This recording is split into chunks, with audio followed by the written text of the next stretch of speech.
Start.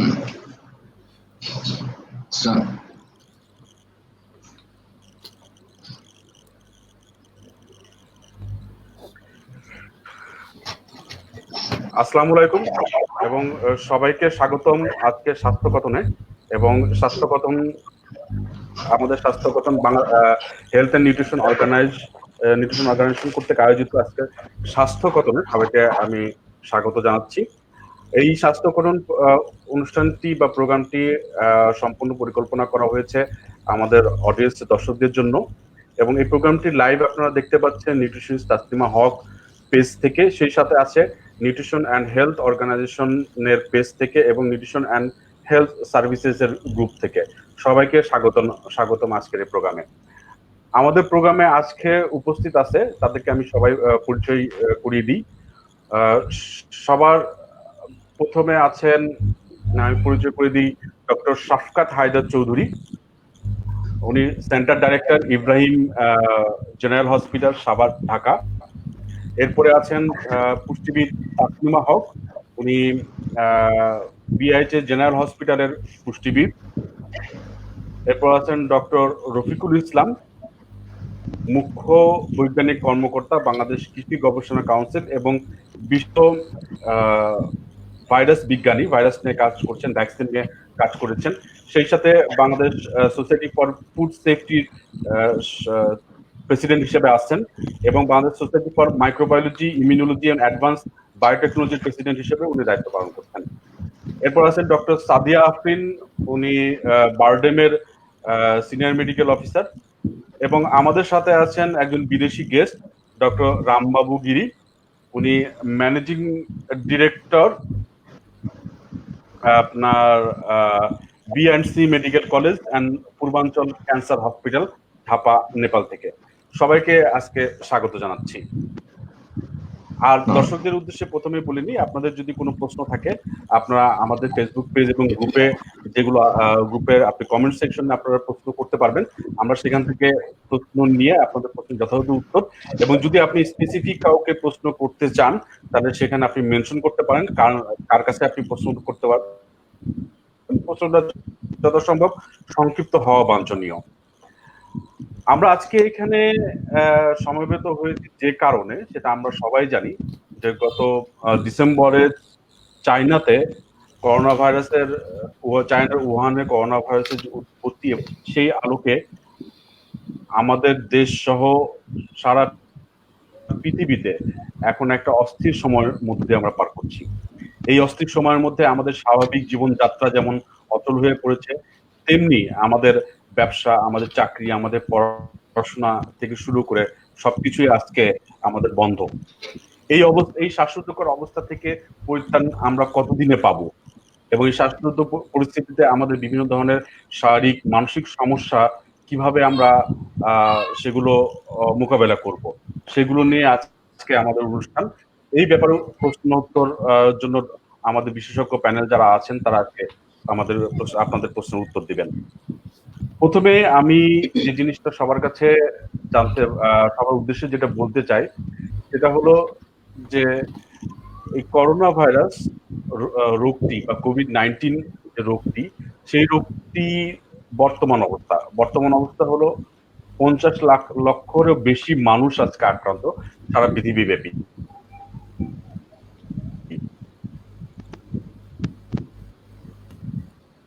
এর মধ্যে 3 লক্ষ মানুষ মারা গিয়েছে। এটা কতটুকু কোন ধরনের টেকনোলজি মানে না, কোন ধরনের টেকনোলজি এই রোগটি একজন মানুষ এবং অন্য মানুষের ছড়ানোকে রোধ করতে পারে না, যতক্ষণ না পর্যন্ত আমরা নিজেরা সতর্ক হচ্ছি, যতক্ষণ না পর্যন্ত আমরা সোশ্যাল ডিস্টেন্স মেনটেন করছি। আজকের বাংলাদেশে প্রথম শনাক্ত হয়েছে, এরপরে কিন্তু দিন দিন এই রোগের আক্রান্তের সংখ্যা বেড়ে যাচ্ছে, সেই সাথে বাড়ছে মৃত্যু। আমরা আসলে কতটুকু সচেতন এবং আমরা এই এই যে কোভিড-19 এখন যে অবস্থা, কমিউনিটি স্প্রেড পর্যায়ে, আপনি কি আমাদেরকে বলতে পারবেন যে এই যে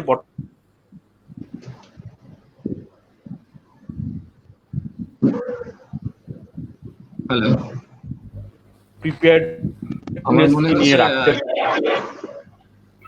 পারি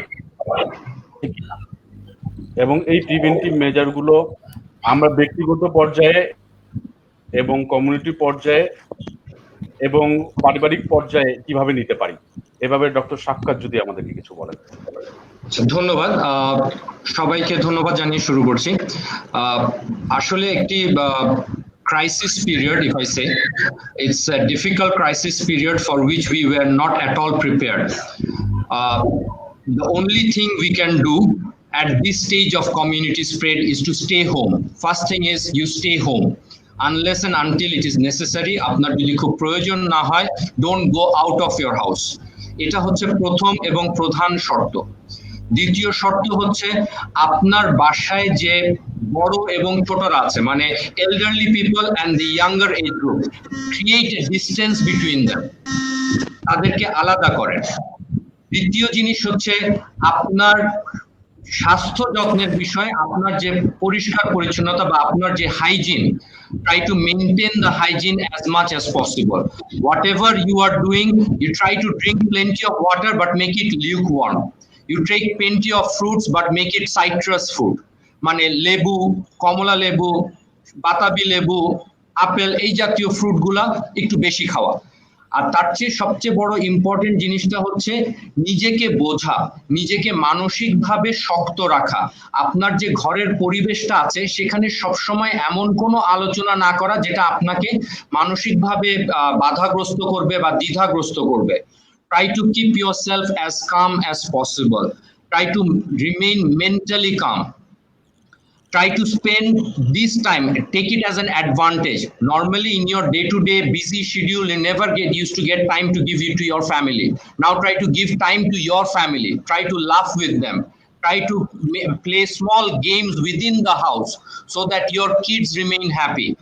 Because as adults, it is even difficult for us to stay calm. It is an enormous pressure. So just think about these little kids, how they are feeling it. They are not being able to go out. They are not being able to go to their school. We are telling them, okay, stay at home. Don't do this. You cannot go to outside. You don't do that. So try to rearrange your life schedule a bit. এটা সবচেয়ে বেশি দরকার। আর আরেকটা জিনিস হচ্ছে, যখনই whenever you think you are suffering from something which is mimicking the symptoms of COVID, immediately seek attention of a physician. ফিজিশিয়ানের help নিতে গেলে সবসময় যে হসপিটালে যেতে হবে এমন কোনো কথা নাই। In most of the countries now, digital health system has developed.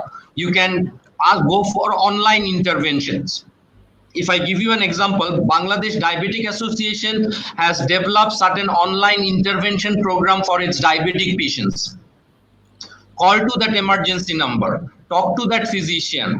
Lot of private physicians are giving their WhatsApp number or Viber or email number where you can do consultation. Consult with them. Take the first-hand opinion of the experts and protect yourself. That's all. Thank you.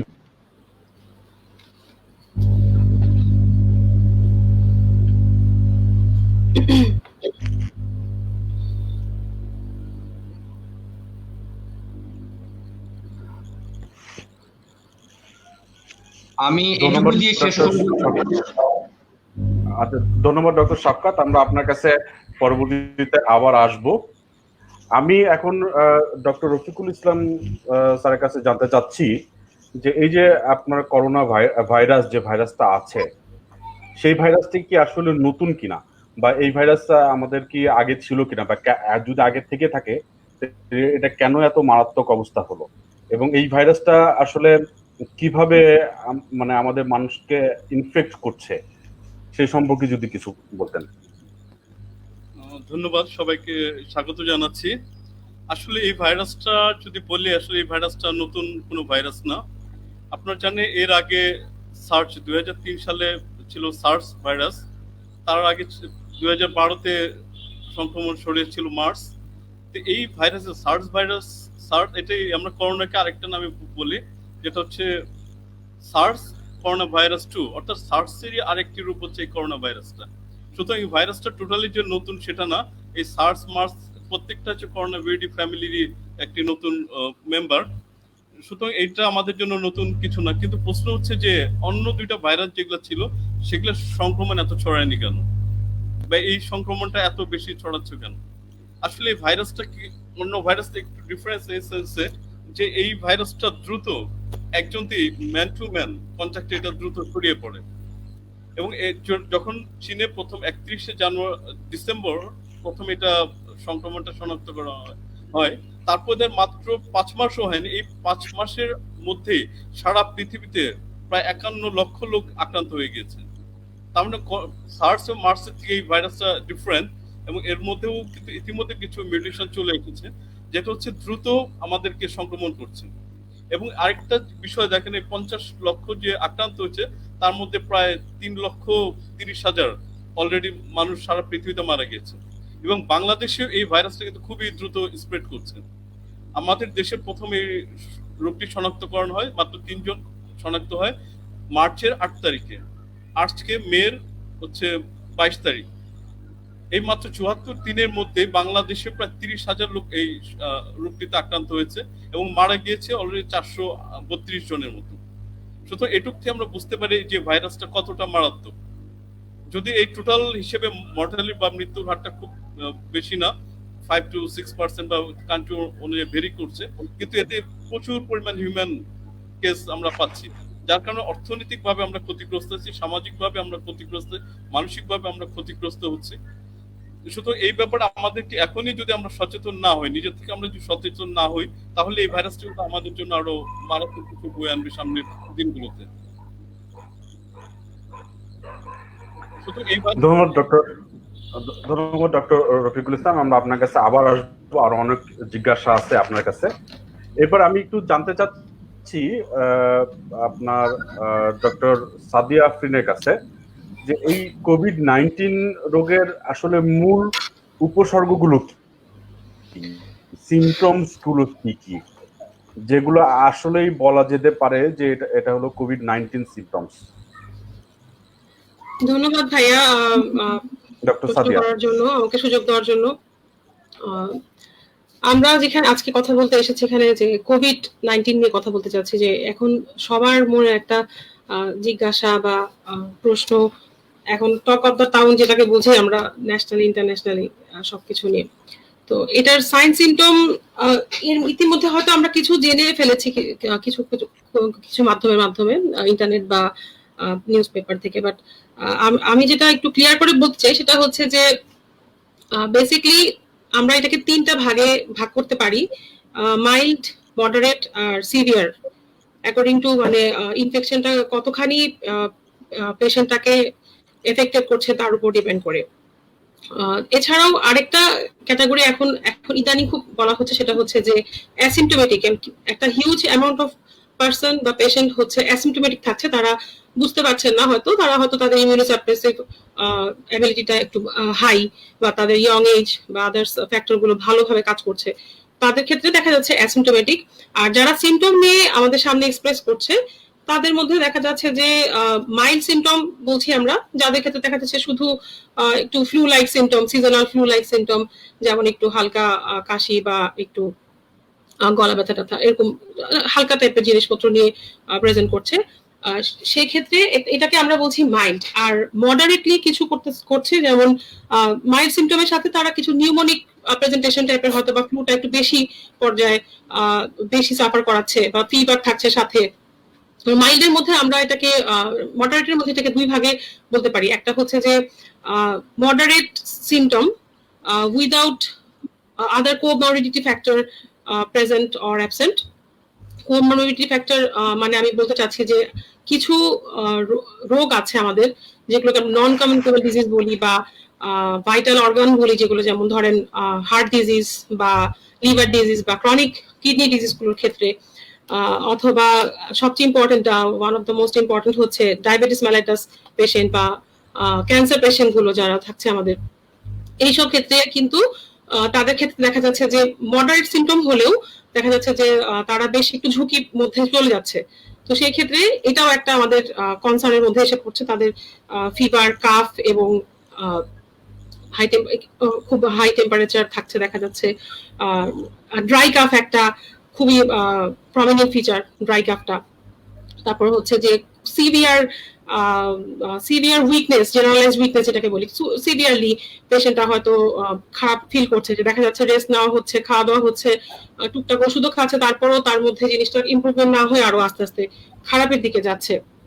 তো সেই ক্ষেত্রে ধরেন আরো সাথে কিছু associated symptom ইদানিং আসছে, সেটা হচ্ছে যে লস অফ অ্যাপিটাইট, যেটা হচ্ছে কি মুখের স্বাদ কমে যাওয়া, খাবার খাচ্ছে পেশেন্ট কিন্তু সে স্বাদটা হয়তো টের পাচ্ছে না, ওভাবে বুঝতে পারছে না, ক্ষুধা বন্ধা, অরুচি, বা এর সাথে আরো আসতে পারে যে সে ফুডটা খাচ্ছে বাট ফুডের স্মেলটা সে নিতে পারছে না। এটা একটা one of the unique feature এটার ক্ষেত্রে বলতে পারি আমরা, যে দেখা যাচ্ছে যে স্মেলটা যে সে নিতে পারছে না, টের পাচ্ছে না, পুরো হয়তো সে বুঝতে পারছে না। আর সাথে রেসপিরেটরি ডিস্ট্রেস বা শর্টনেস অফ ব্রেথ যেটাকে বলি আমরা, যে শ্বাসকষ্ট বা এই ধরনের জিনিসগুলো, এগুলো তখন এগ্রিভেট করছে। সাথে ইদানিং আরো কিছু আসছে, সেটা হচ্ছে কিছু গ্যাস্ট্রোইন্টেস্টাইনাল যে সিমটম, লাইক পেটে ব্যথা বা ডায়রিয়া, এই ধরনের কিছু, অ্যাবডোমিনাল ক্র্যাম্প, এই ধরনের কিছু, অ্যাবডোমিনাল ক্র্যাম্প মানে পেট ব্যথা, এই ধরনের কিছু ফিচারও কিন্তু আসছে। আর যেহেতু এটা একটা ভাইরাল ডিজিজ, দেখা যাচ্ছে যে অন্য কিছু ভাইরাসের সাথেও এটা কিছু কিন্তু কোনো কোনো ক্ষেত্রে মিল পাচ্ছে। আমি বলবো না যে 100% পেশেন্ট সবাই একই রকম সিমটমস নিয়ে প্রেজেন্ট করবে, কারো কারো ক্ষেত্রে দেখা যাচ্ছে যে body pain, mild to moderate body pain থাকছে, বা এই ধরনের সমস্যাগুলো কিন্তু প্রেজেন্ট করছে। এই এতক্ষণ পর্যন্ত আমি যা বললাম, আমি একটু ইলংগেট করেই বললাম, সেটা হচ্ছে মাইল্ড টু মডারেট সিমটম পেশেন্টদের ক্ষেত্রে বললাম। এরপরে আরেকটা স্টেজে আমরা বলতে পারি, সেটা হচ্ছে যে সিভিয়ার সিমটম গুলোর ক্ষেত্রে আমরা কি বলতে পারি। সিভিয়ার ক্ষেত্রে হচ্ছে যে একে তো পেশেন্টটা 10 to more than 10 days সে হয়তো সাফার করছে, এবং আদার্স প্রচুর সে এই সিমটম গুলো সে ফিল করছে, প্লাস হচ্ছে তার রেসপিরেটরি রেট বা আস্তে আস্তে আরো ডিটোরিয়েট করছে, এবং হয়তো বা কোমরবিড কোনো কন্ডিশনস গুলো তার সাথে অ্যাসোসিয়েটেড হচ্ছে, সেগুলি দিয়ে তার অবস্থা আরো ডিটোরিয়েট করছে। এবং যদি আমরা পেশেন্ট গুলো হসপিটালে যখন যদি এসে পৌঁছায়, তখন আমাদের কাছে আমরা দেখতে পাচ্ছি তাদের পার্সেন্ট স্যাচুরেশন অফ অক্সিজেন সেটা দেখা যাচ্ছে কমে যাচ্ছে, বা তাদের শ্বাসকষ্ট, মানে সিভিয়ার শ্বাসকষ্ট, এবং সেই সব পেশেন্ট গুলো কিন্তু তখন আর মানে বাসায় থাকার মতন অবস্থা থাকে না।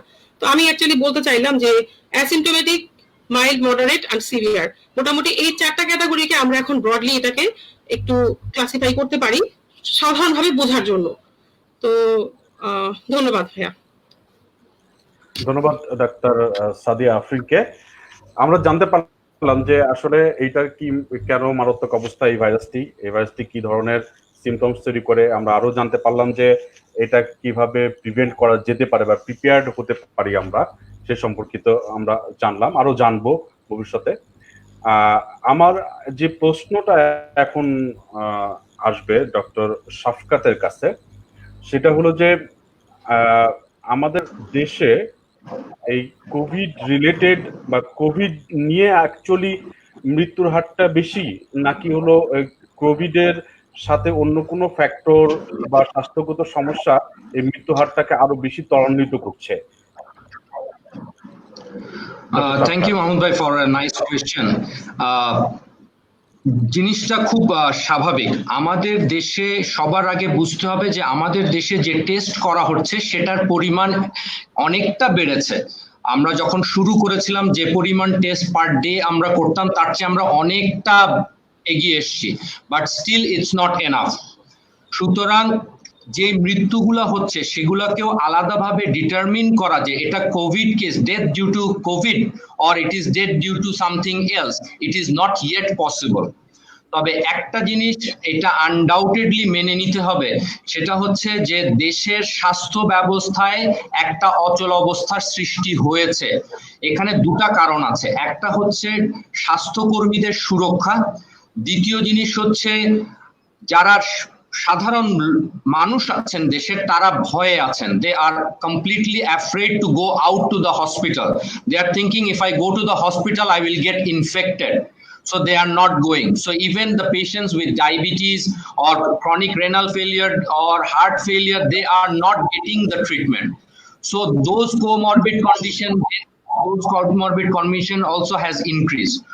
So I think the death due to the comorbid conditions are much higher due to lack of treatment rather than the COVID-19. ধন্যবাদ। ওকে, ধন্যবাদ ডক্টর শাফকাত। আমরা যে জিনিসটা করতে চাই, যেহেতু আপনার বলতেছেন যে ডক্টর শাফকাত যেটা বললেন যে কোমরবিড সিচুয়েশনটা আপনার এই ফ্যাটালিটি রেটটাকে একটু বাড়িয়ে দিচ্ছে। আমরা কোমরবিড সিচুয়েশন গুলো যেগুলো আছে সেগুলো আমরা জানি হলো ডায়াবেটিস, হাইপারটেনশন বা কার্ডিওভাস্কুলার ডিজিজ, কিডনি ডিজিজ অথবা ক্যান্সার অথবা ক্রনিক রেসপিরেটরি ডিজিজ। এবং এই ডিজিজ গুলো বা যেটা বলা হয় যে একজনের থেকে আরেকজনের যায় না বা এটা কন্টাজিয়াস না, যার ফলে কি এইটা সম্পূর্ণই কিন্তু মানুষের নিজের যদি লাইফস্টাইল চেঞ্জের মাধ্যমে হয় বা খাবারের মাধ্যমে এটা হলো আপনার করা যেতে পারে। তো সেই হিসাবে আমি তাসলিমা হবের কাছে আসতে চাচ্ছি যে এই কোভিড সিচুয়েশনের ভিতরে যে কিভাবে আমরা খাদ্য অভ্যাসটাকে আপনার যদি ভালো রাখতে পারি বা আমরা লাইফস্টাইলটাকে যদি ভালো রাখতে পারি বা আমাদের ফিজিক্যাল অ্যাক্টিভিটি লেভেলটাকে যদি একটু বাড়িয়ে দিই, তাহলে কি কোনোভাবে কি আমরা এই কোভিড এর এগেইনস্টে ফাইট করতে পারবো, অথবা যে কোভিড সিচুয়েশন যেগুলো আছে সেগুলোকে কি কোনোভাবে কি আমাদের কমায় রাখা সম্ভব কিনা? তাসলিমা হক। ধন্যবাদ আপনার প্রশ্নটির জন্য। আপনার প্রশ্নটির উত্তর আমার কাছে মনে হয় যে আমরা লাইফস্টাইল মেনটেন করে এবং খাবারের মাধ্যমে আমরা হয়তোবা করোনার যে ইফেক্টটা বা এটার যে কোমরবিড সিচুয়েশন এটাকে কিছুটা হলেও নিয়ন্ত্রণে রাখতে পারবো। কারণ এখন যে যতদিন আমাদের হাতে ভ্যাকসিন বা অন্যান্য কোনো ওষুধ না এসে পৌঁছাচ্ছে ততদিন পর্যন্ত আমাদের একটাই ভরসা যে আমাদের ইমিউন সিস্টেমটাকে বুস্ট আপ করতে হবে এবং এর জন্য প্রচুর পরিমাণে vitamin C, vitamin E, zinc এগুলো খেতে হবে। তো এর পাশাপাশি আমাদের লাইফস্টাইলটাকেও কিছুটা মডিফাইড করতে হবে, যেরকম হচ্ছে আমাদের রেগুলার একটা ফিজিক্যাল এক্সারসাইজ দরকার। যেহেতু লকডাউনের কারণে এটা সম্ভব না, সেহেতু বাসায় বসেই দরকার হয় বাসাতেই কিছুক্ষণ সময় আমরা যদি হাঁটাহাঁটি করি বা 5 ওয়াক্ত নামাজের পাশাপাশি তারাবি করি, সেক্ষেত্রে এক্সট্রা কোনো ফিজিক্যাল এক্সারসাইজ লাগছে না। আর সর্বোপরি ইমিউনিটি সিস্টেমকে বুস্ট আপ করার জন্য ভিটামিন সি কোনো ধরনের কোনো বিকল্প নাই। ভিটামিন সি সাইট্রাস ফ্রুট বলতে হচ্ছে লেবু, কমলা, কাঁচামরিচ, টমেটো, এগুলো প্রচুর যেরকম অ্যান্টি অক্সিডেন্ট থাকতেছে সেরকম ভিটামিন সিও থাকতেছে। আর আমলকিটা খুবই ভালো একটা ভিটামিন সি প্লাস অ্যান্টি অক্সিডেন্টের উৎস।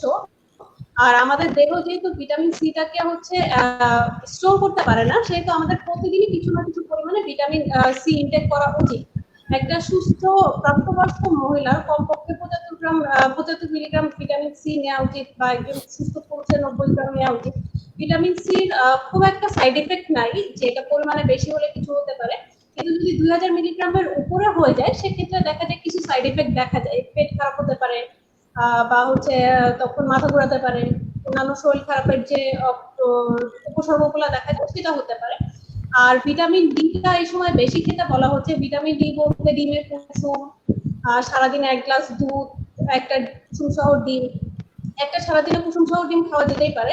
একজন মানুষের শারীরিক কন্ডিশন যাই হোক সে একটা ডিম সারাদিনে খেতেই পারবে, এটাতে কোনো সমস্যা নেই। আর জিঙ্কটাও এখন খেতে বলা হচ্ছে, এটা সাপ্লিমেন্ট আকারেও খাওয়া যেতে পারে অথবা খাবারে খেলে হচ্ছে ব্রাউন যে লাল আটাটা বা হচ্ছে ব্রাউন রাইস, এটাতে প্রচুর পরিমাণে হচ্ছে আমরা জিঙ্ক পেতে পারি। এছাড়া বিভিন্ন ফল এবং সবজিতে আছে, পালং শাক থেকে পাওয়া যেতে পারে। আর ভিটামিন সি যে ব্যাপারটা আমি বলবো, যাদের কিডনি ডিজিজ আছে বা অন্য কোনো সমস্যা আছে তারা ভিটামিন সি রেস্ট্রিকশন থাকলে ডাক্তারের সাথে কথা বলে অথবা পুষ্টিবিদের সাথে কথা বলে তারা সেটা খেতে পারে কি পারবে না সেটা ডিসাইড করতে হবে। কারণ যাদের কিডনি সমস্যা আছে তাদের জন্য ভিটামিন সি খাওয়াটা একটু রেস্ট্রিকশন থাকে, ইলেকট্রোলাইট ইমব্যালেন্স একটা এখানে ব্যাপার থাকে। এই কারণে এই সময় যারা নর্মাল পজিশনে আছেন তারা হচ্ছে মানে যাদের ফিজিক্যাল কোনো ডিফিকাল্টিজ নাই বা ওষুধ নাই তারা ভিটামিন সিটা অ্যাডিকুয়েট পরিমাণে নিতে পারেন। কিন্তু যারা অসুস্থ তারা হচ্ছে তাদের ডায়েট প্ল্যান যেভাবে আছে বা যারা ডায়াবেটিক্সের রোগী তাদের যেভাবে বইতে ডায়েট দেয়া আছে তারা সেভাবেই খাবেন। ধন্যবাদ তাসলিমা হক। খুব সুন্দর আমরা জানতে পারলাম যে কিভাবে আমরা আমাদের যে ইমিউনিটিটাকে বাড়াতে পারি, বা যদি আমরা কখনো কোভিডে আক্রান্ত হয়ে যাই তখন আমরা প্রথম অবস্থায় কি করতে পারি আমরা সে সম্পর্কে আমরা জানতে পারলাম। এখন আমি আসতে চাচ্ছি, I would like to invite doctor Rambabu Giri, and I have a questions to you that how Nepal fight against the COVID-19. What are the strategies government and the other health care institute or healthcare authorities have taken to prevent and to adherence the patient? Dr. Rambabu Giri. Thank you for the question. It's a privilege for me to talk on this broad platform.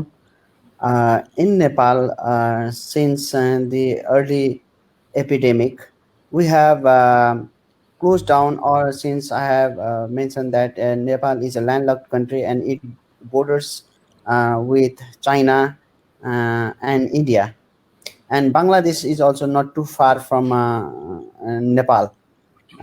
So what we have done is to prevent the cross transmission from the neighboring countries. What we have done is we have locked down borders, and people coming from abroad, the government has put on mandatory uphold for 2 weeks as a quarantine time for all the foreign travelers. Second to that, there are clusters of COVID-19 cases where in a community there are more than 10 cases, and there is also a community there are no or less cases. So what we have done is all the medical colleges, all the medical institution, the Ministry of Health has taken steps to test them upfront. We have 7 regions in Nepal, and all of those 7 regions has PCR testing facilities. So we are, though it's not enough, but we are doing number of tests in number of places. People are not coming to hospital, but the hospital is going to the community, trying to find out people who have recently visited Nepal, and trying to trace the COVID-19 cases. Tracing, as a doctor myself, what I thought is tracing is the most important factor. Like if I am a COVID-19 positive case, I might have infect that to my community, to the places I recently visited. So we do a lot of tracing, and we do testing, and we seal down on the places. Like if there is a village in Chittagong which has more than 10 cases, we do the total seal of the place, and we do the PCR test on those community. Then we quarantine all the people, and this is how we find out positive cases. Government has informed all the business community not to open their factories. The only the vehicles that travels from one place to other is either it should be an ambulance, or it should be uh, the trucks that carries food. Since we cannot survive with food, so government has not stopped, but we have closed down all the restaurants, cinema halls, shopping malls, and all the big events like marriage, like political issues that gathers like more than 100 people is not allowed in Nepal. So government has given a strict order. The Ministry of Health and Ministry of the Internal Affairs has given strict orders to all the districts in Nepal that people has to be confined to their home, no matter what. So people cannot even go to hospitals with simple symptoms. Like if I'm getting a cancer patient from 300 kilometers away, he has to first be quarantined, and only if he is not positive then he can visit my hospital. So that's not easy.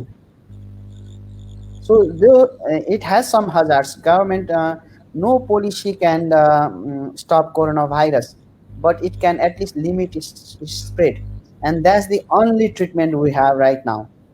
Because the coronavirus is like, it initially starts with one person and it multiplies in a geometrical ratio, and which is very very dangerous. One people can infect 637 at the most. So this is what we have to confine people to their houses. The movement should be less, people shouldn't be going out, and they have to government has given strict orders for all the hospitals that the doctors should be safe first, because one doctor might spread the infection to hundreds of his patients.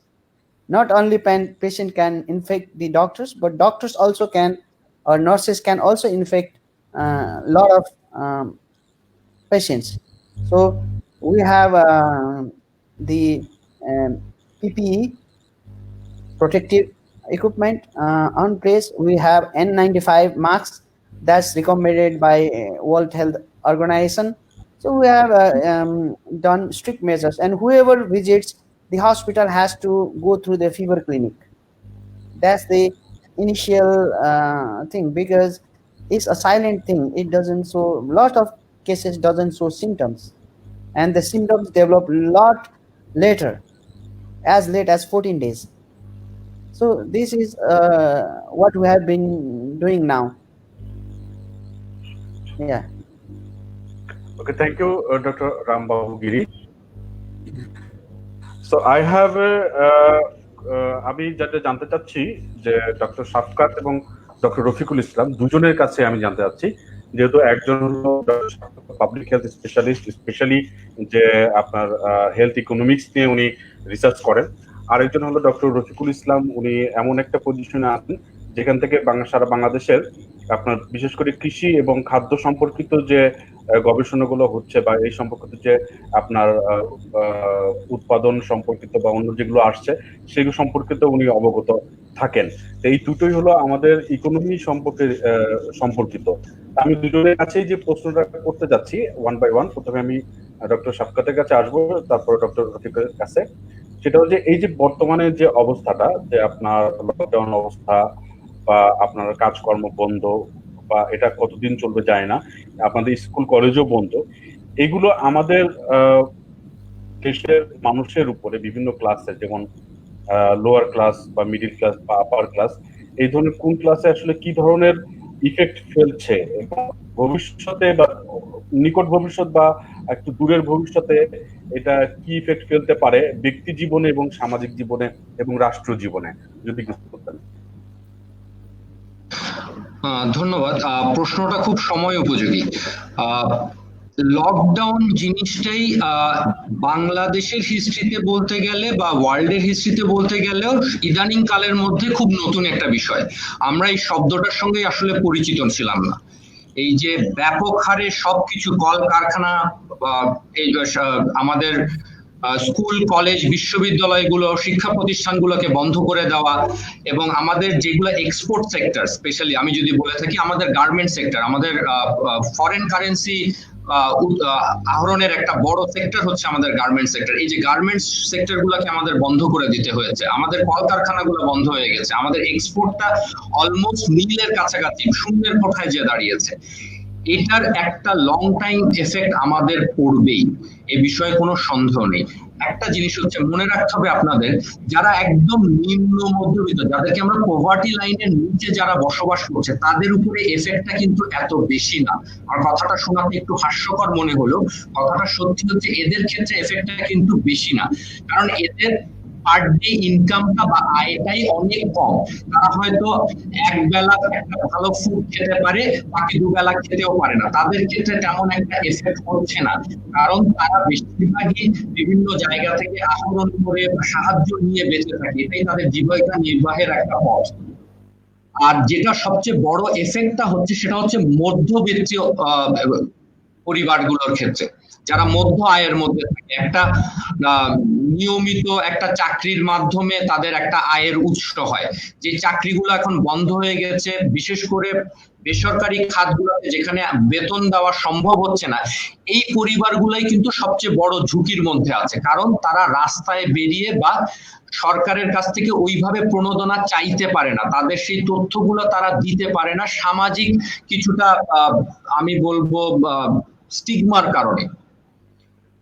তারা ভয় পায়, তাদের মধ্যে একটা লজ্জাবোধ কাজ করে যে আমি কারো কাছে কিছু চাচ্ছি, এই লজ্জাবোধটা ভেঙে বেরিয়ে এসে সাহায্য চাওয়াটা একটা কঠিন বিষয়, যে কারণে তাদের ক্ষেত্রে কিন্তু এই এফেক্টটা সবচেয়ে বেশি হচ্ছে। আর যেটা ব্রডার এক্সপেক্ট যেটা বলি সেটা হচ্ছে যে এর পরবর্তীতে আপনি যেটা বললেন অদূর বড় ভবিষ্যতে কি হতে পারে। দেখুন, সামনে জুলাই অগস্টে যে অর্থ বছরের যে বাজেটটা আসবে সেখানে সরকারকে বাধ্যতামূলকভাবে হয়তো একটু ব্যয় সংকোচন নীতি গ্রহণ করতে হতে পারে। ব্যয় সংকোচন নীতিটা কিরকম? যেরকম আমাকে এখন স্বাস্থ্য ক্ষেত্রে ব্যয়টা বাড়াতে হবে, সেই ক্ষেত্রে আমাকে অন্যান্য ক্ষেত্র থেকে ব্যয়টাকে কমিয়ে নিয়ে আসতে হবে, সেই ক্ষেত্রে আমার বাকি ক্ষেত্রগুলোতে কিন্তু একটু এফেক্ট পড়বে। সেটা সামাজিকভাবে অর্থনৈতিকভাবে আমাদেরকে কিছুটা পিছিয়ে দেবে, এবং এই ক্ষেত্রে সবচেয়ে বেশি যেটা দরকার সামাজিকভাবে একটি কমন প্ল্যাটফর্ম বা একটা কমন জায়গা তৈরি করে নেওয়া, যে আমাদেরকে বুঝে নিতে হবে যে আমার সরকার আমাকে এখন আমার স্বাস্থ্য খাতকে প্রায়োরিটি দিতে বা বিবেচনায় আনতে, যে আমার অন্যান্য খাতে, যেমন ধরেন কিছু যদি একদম খুব সেন্সিটিভ জায়গার কথা বলি, যেমন প্রতিরক্ষা খাতে হয়তো আমার ব্যয়টাকে কিছু কমিয়ে আনতে হবে, হয়তো আমার ফরেন পলিসির ক্ষেত্রে কিছুটা ব্যয় সংকোচন নীতি নিতে আসতে হবে, এইগুলো আমাকে হয়তো গ্রহণ করতে হবে, সেটা বাধ্য হয়ে, কারণ আমাকে এখন সবার আগে দেশের মানুষের স্বাস্থ্য এবং দেশের মানুষের এগ্রিকালচার, যেটা থেকে আমাদের দেশের মানুষের খাদ্য ব্যবস্থা, এই খাদ্য ব্যবস্থায় আমাকে অনেক বেশি অর্থ যোগান দিতে হবে, যেই ক্ষেত্রে আমাকে অন্যান্য ক্ষেত্রগুলো থেকে আমাকে টাকা কিছু কমিয়ে নিয়ে আসতে হবে। সো অন্যান্য ক্ষেত্রে যে যারা নিয়োজিত আছেন তাদের এই বিষয়টিতে খুব লক্ষ্য রাখতে হবে যে এটা একটি সাময়িক নীতি মাত্র, এটা সারা জীবন চলবে না। তো ধন্যবাদ আপনাকে আপনার প্রশ্নটি উপস্থাপনের জন্য। ডক্টর রফিক, আপনি যদি বলতেন যে আসলে আপনি আছেন হলো বাংলাদেশ কৃষি গবেষণা কাউন্সিলে, যেটা হলো যে বাংলাদেশের ম্যাক্সিমাম বলতে হলো যে আপনার অর্ধেকেরও বেশি মানুষ আপনার কোনো না কোনো ভাবে কৃষি সম্পর্কিত ভাবে, সেটা হলো আপনার ক্রপস হোক বা এনিমেল হোক এইভাবে জড়িত। তা আপনি ব্যাপারটা কিভাবে দেখছেন যে আগামীতে ইকোনমিক অবস্থাটা আসলে কি হতে পারে, আমাদের এই কৃষির উপরে কোনো প্রভাব ফেলবে কিনা, বা এখন অলরেডি ফেলছে কিনা, বা আমরা কিভাবে এখান থেকে উঠে আসতে পারি এই কৃষি বিষয়ক ভবিষ্যতে যদি কোনো ডিজাস্টার হয় সে ব্যাপার থেকে? তো ধন্যবাদ সুন্দর প্রশ্নটা করার জন্য। আসলে আমাদের বাংলাদেশ আমরা জানি যে কৃষি নির্ভর দেশ, সুতরাং একে কৃষি কিন্তু আমাদের অনেক প্রাচীন একটা কালচার। আমাদের বাংলাদেশে প্রথম থেকে আমরা এই কৃষির উপর নির্ভরশীল। সুতরাং বাংলাদেশের মানুষ কিন্তু সেই কৃষির উপর যেহেতু নির্ভরশীল, তারা জানে যে কিভাবে কৃষিটা নিয়ে বেঁচে থাকতে হবে। বাংলাদেশ আপনারা অলরেডি জানেন যে বাংলাদেশ খাদ্যের স্বয়ংসম্পূর্ণ, বিশেষ করে শস্য জাতীয় যে খাদ্য সেটা উৎপাদন কিন্তু আমরা স্বয়ংসম্পূর্ণ, সেলফ সাফিসিয়েন্ট। এবং হচ্ছে সেলফ সাফিসিয়েন্ট, গত বছর আমরা কিন্তু কিছু খাদ্য রপ্তানিও করেছি।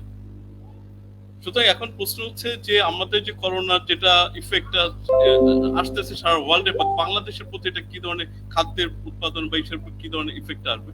আমি মনে করি না যে বাংলাদেশে খাদ্য খুব একটা বেশি সমস্যা হবে, কারণ রিসেন্টলি দেখেন যে গত মাসে বা এই মাসের মধ্যে আমাদের বড় দান যেটা ছিল, নর্মালি কিন্তু প্রতি বছরই দেখা যায় কিছু পাহাড়ি ঢল আসে বা অন্য জাতের বন্যা আসে, কিছু নষ্ট হয়ে যায়, কিন্তু এবার হাওড় অঞ্চলে কিন্তু পুরো বড় ধানটা আমরা উঠিয়ে ফেলতে পেরেছি। তার মানে কি আমরা নেক্সট 6 মান্থের খাদ্য যেটা শস্য এটা কিন্তু আমাদের মজুদ হয়ে গিয়েছে। সুতরাং এদিক দিয়ে আমাদের খাদ্যর কোনো শস্য আমাদের সমস্যা হবে না। এবার শাকসবজিও যদি বলি সেটা কিন্তু আমাদের পর্যাপ্ত পরিমাণ আমরা উৎপাদন করছি এবং এটা আমাদের জন্য সেলফ সাফিসিয়েন্ট। তারপর যদি আমি বলি আমাদের প্রাণী সেক্টরের ক্ষেত্রে, দুধ, মাছ, মাংস, ডিম উৎপাদনের ক্ষেত্রে আপনারা জানেন যে মাংস উৎপাদনে কিন্তু বাংলাদেশ এখন স্বয়ংসম্পূর্ণ, এবং দুধ এবং ডিম উৎপাদনও খুব কাছাকাছি, আমরা খুব তাড়াতাড়ি করে ফেলতে পারবো যদি এই ধরনের করোনা ইফেক্ট আমাদের এই ধরনের কোনো সমস্যা ফেলবে না। এখন পর্যন্ত যে বাজার আমরা করোনা প্রায় 3 মাস হয়ে যাচ্ছে, এখন পর্যন্ত দেখেন আমাদের প্রাণীজ প্রোটিন বলেন যেগুলো দুধ ডিম মাংস এটার প্রতি কিন্তু কোনো ইফেক্ট নেই, আপনি অ্যাভয়েড পাচ্ছেন। এবং দেখেন যে ডিমের দামটাও কিন্তু বর্তমানে কমে গিয়েছে।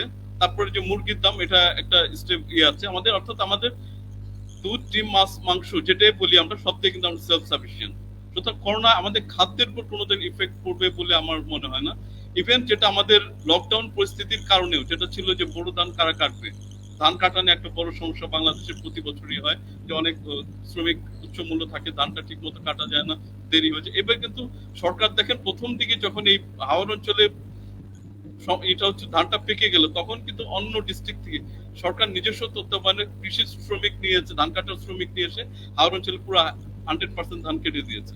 কিন্তু আমাদের ধানটা কিন্তু আমাদের যেহেতু আমাদের গোলায় চলে গিয়েছে এবং সরকারও কিনতেছে, কৃষকরা একটা ন্যায্য দাম পাচ্ছে, সুতরাং কৃষকদের হাতে কিন্তু নেক্সট 6 মান্থের জন্য যেটা তাদের সেই টাকাটা চলার মতো টাকাটা চলে আসতেছে।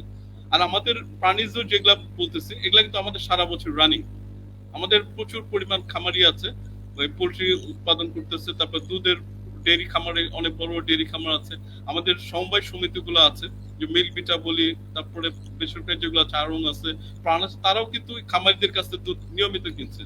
এবং আমাদের সিটি গুলোতে কিন্তু দুধ ডিম মাছ মাংস সবসময় পাচ্ছি। এবং এখন একটা যেটা প্রশ্ন হচ্ছে যে আমরা এই বিপণন ব্যবস্থাটা, এটা আমরা লকডাউন পরিস্থিতি আমরা বিপণনটা ঠিক মতো আমরা করতে পারবো কিনা, এখানে কিন্তু সরকার একটা ভালো একটা পদক্ষেপ নিয়েছে। সেটা কিন্তু তারা এই যে খাদ্যশস্য পরিবহনের ক্ষেত্রে কিন্তু কোনো প্রতিবন্ধকতা রাখেনি, এই ধরনের পরিবহন ব্যবস্থা কিন্তু সম্পূর্ণ চালু আছে। সুতরাং আমাদের যে এলাকায় খাদ্য উৎপাদন হচ্ছে সেটা কিন্তু অন্য জায়গায় যেখানে প্রয়োজন সেখানে চলে যাচ্ছে। আপনি এই করোনা পরিস্থিতি প্রত্যেকটা বাজারে যাবেন, আপনি কিন্তু সাফিসিয়েন্ট এই শস্য বলেন সবজি বলেন দুধ মাছ মাংস এভরিথিং আপনি পাচ্ছেন। সুতরাং এই যে খাদ্যর দিক দিয়ে আমাদের কোনো সমস্যা হবে বলে আমি মনে করি না, বা এই সেক্টর উপর নির্ভরশীল তাদের যে খুব একটা সমস্যা হবে তাও কিন্তু না।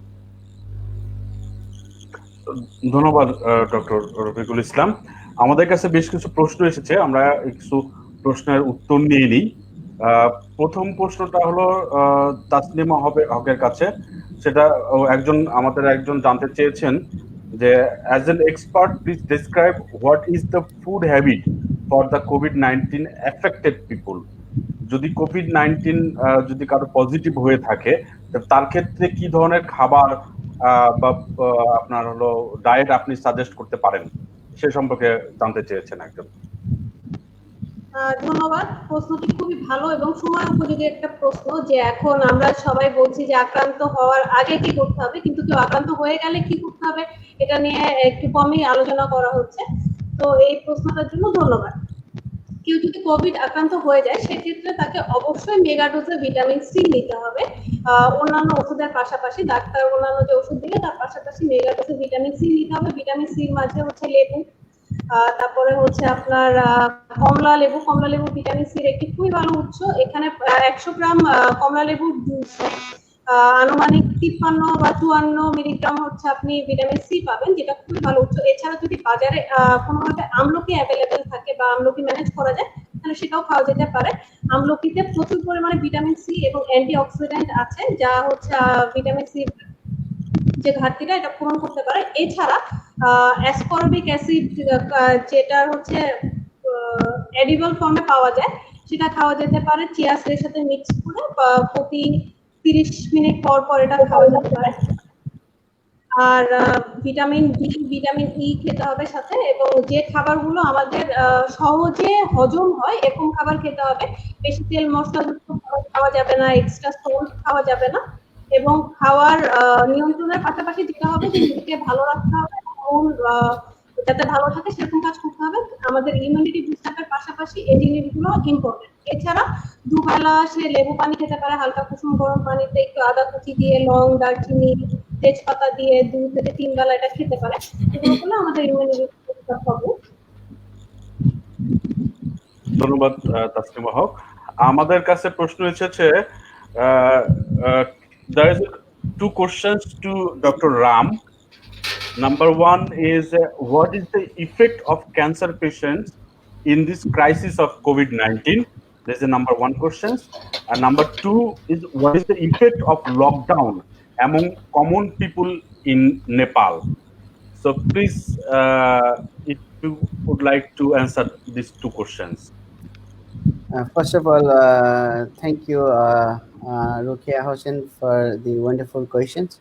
On your question, on number one question, I would like to say there are the incidence rate for cancer patient these days is quite high compared to what it was 10 or 20 years before in the Southeast Asian community, or if you consider even the European and American community. What we do is, since you all know that cancer has 1 to stage 4, and there are certain cancers which spread very less from stage 1 to stage 2, stage 3, stage 4. But there are certain cancer, if you consider the cancer of the oropharyngeal cavity or the tongue or your oral cancers, they spread very fast. The problem with COVID-19 is that there is no testing for the new cases. The new cases, people who were supposed to diagnose 3 years back and supposed to be all right in their first stages, are suffering because they are not being tested. And if they were like stage 1 in 3 months back or 2 months back before the COVID, they are already in stage 2 in some form of cancers, which is very, very dangerous. The people are not being tested. There is a thing called uh, the early detection of cancer, where we do a FDG test, that's fluorodeoxyglucose test, and that is not happening here. People are scared of going to any form of cancer hospitals or any hospitals for testing. And people who are already uh, having cancer is not being able to go to the hospital because of the lockdown. All the transports in Nepal are sealed. There is no public transport in Nepal, and there are only 4 cancer hospitals for a population of 30 million. So that is quite low than the is supposed to be as a WHO guideline. So people who are receiving their radiation, their chemotherapy, are not being able to go to hospital, and the stages are going from 1 to 2 to 3, and people are dying with cancers. And this is very dangerous scenario. I think it's the same in Bangladesh. So this is a very sad story. I think more number of cancer people are dying than the COVID 19 positive cases, because if you consider in Nepal there are 487 cases and there is only 3 deaths. But I'm quite sure there are more than 50 cancer deaths in or maybe 50 to 500 cancer deaths in the period of 2 months. I can surely say that. So this is a very bad scenario, and government is not. The government is, especially in Southeast Asian community, is ruled by politicians. So what they do is they are all trying to um, defend their government, and they are only interested in things that common people are interested. Common people are all talking about corona everywhere. But like what all the experts already mentioned, like they said that there are more than non-COVID positive cases than mm, the mortality is there high there than the real COVID-19 cases. So it's the same with core morbidity disease like cancer, like hypertension, with the renal failure, heart failure. So there is happening. So on your second question, the common effect on Nepal for corona for common people is that 67% of our people are dependent on agriculture. And what the agricultural scientist earlier said, Nepal is not sufficient in terms of food, not in terms of meat, not in terms of milk. Everything comes from India and abroad, even from Bangladesh. So um, the people who had no means um of having money to run their family, their home, are being affected worse. They don't have money for food. They don't have money for medicine.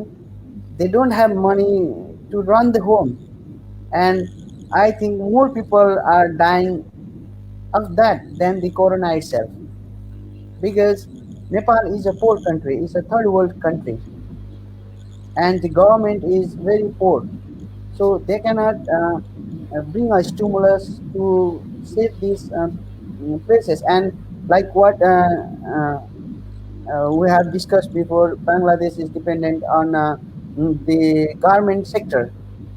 So we are also more dependent on the remittance sector. Common people in Nepal are dependent on remittance that their family sends from the Middle East countries, from Europe, from America. But since there is a world lockdown, there is no remittance coming to Nepal. So this has a huge effect, which is 25% of our GDP. The remittance, 25% of the GDP is zero now. And lots of people who, I like to say there are 5 million people, Nepalese people working abroad. Yeah, yes, sir. Yeah. So, doctor Rafiq আপনি কিছু বলতে চাচ্ছিলেন? Yeah, actually, I have one question to Dr. Ram. That is, I visited the Nepal 2 times for attending some conferences. Visited Nepal 2 times in last few years. yes, So sir. I have saw that there are few people are moving in the city, or your population density is very low. Yes, I think it might be the one of the cause that is your corona positive. There is social distance is huge in your country. That is yes, it is very close. Social actually Mm. there is no, I should say, no social distancing. But in Nepal there is a huge distance. yes, I yes, visited one of the places in Nepal. I saw very few gathering people in one place, even in the yes, city. yes. Yes, sir, very true. But there are also, what I'd like to say is, there is a place called Kathmandu, which is the capital of Nepal, like what Dhaka is for you. And there are less than 10 cases in Kathmandu, where there are 7 million population residing in one city. But outside the valley, there are more number of corona cases. In a city of 5,000 people, there are 50 corona cases positive. Now the corona is not all about the population or the density, is the social economic condition of that people. There are some people who don't have knowledge about corona, people who are very uneducated, people who are staying in slums, people who runs rickshaw to earn their living. They have no idea, and even they have idea, they are forced to go out and meet people, go to their other people's houses, work there, and these people are spreading the corona outside the Kathmandu valley than in the valley. So social distancing is also not very effective. So this is which is very dangerous part. And the other thing is, government has recently opened factories, and in one factory more than 1,000 people work, and they are very uneducated people uh, who are doing the low class job, and they eat in one place, they party, they do everything possible to spread the virus, and it's not their fault. And common people in Nepal are suffering the most. And there are a lot of uneducated people in Nepal. The literacy rate in Nepal is very low. The human development index is very low. So this is the problem. I think is the same with Bangladesh, where there are some areas in Bangladesh that I have seen is impossible to put a lockdown there. No matter how strict the government is, people will still go outside to hunt for food to save their families. Okay, getting back to Isha. Okay, thank you doctor Rambabu. আমাদের আরেকটা কিছু প্রশ্ন, আমার মোবাইলে কিছু প্রশ্ন এসেছে, সেই সম্পর্কিত আমি একটু জানতে চাচ্ছি। প্রথমেই জানতে চাচ্ছেন একজন, ওনার নাম হলো মিস্টার মিল্টন। উনি জানতে চাচ্ছেন যে শুকনো কাশি অথবা যদি কাশির সাথে যদি কোনো কিছু চলে আসে বা কোনো ইস্যুর সাথে, এই দুটোর মধ্যে কোভিড ইনফেকশন হওয়ার কোনো পার্থক্য আছে কিনা? ডক্টর সাদিয়ার কাছে প্রশ্ন।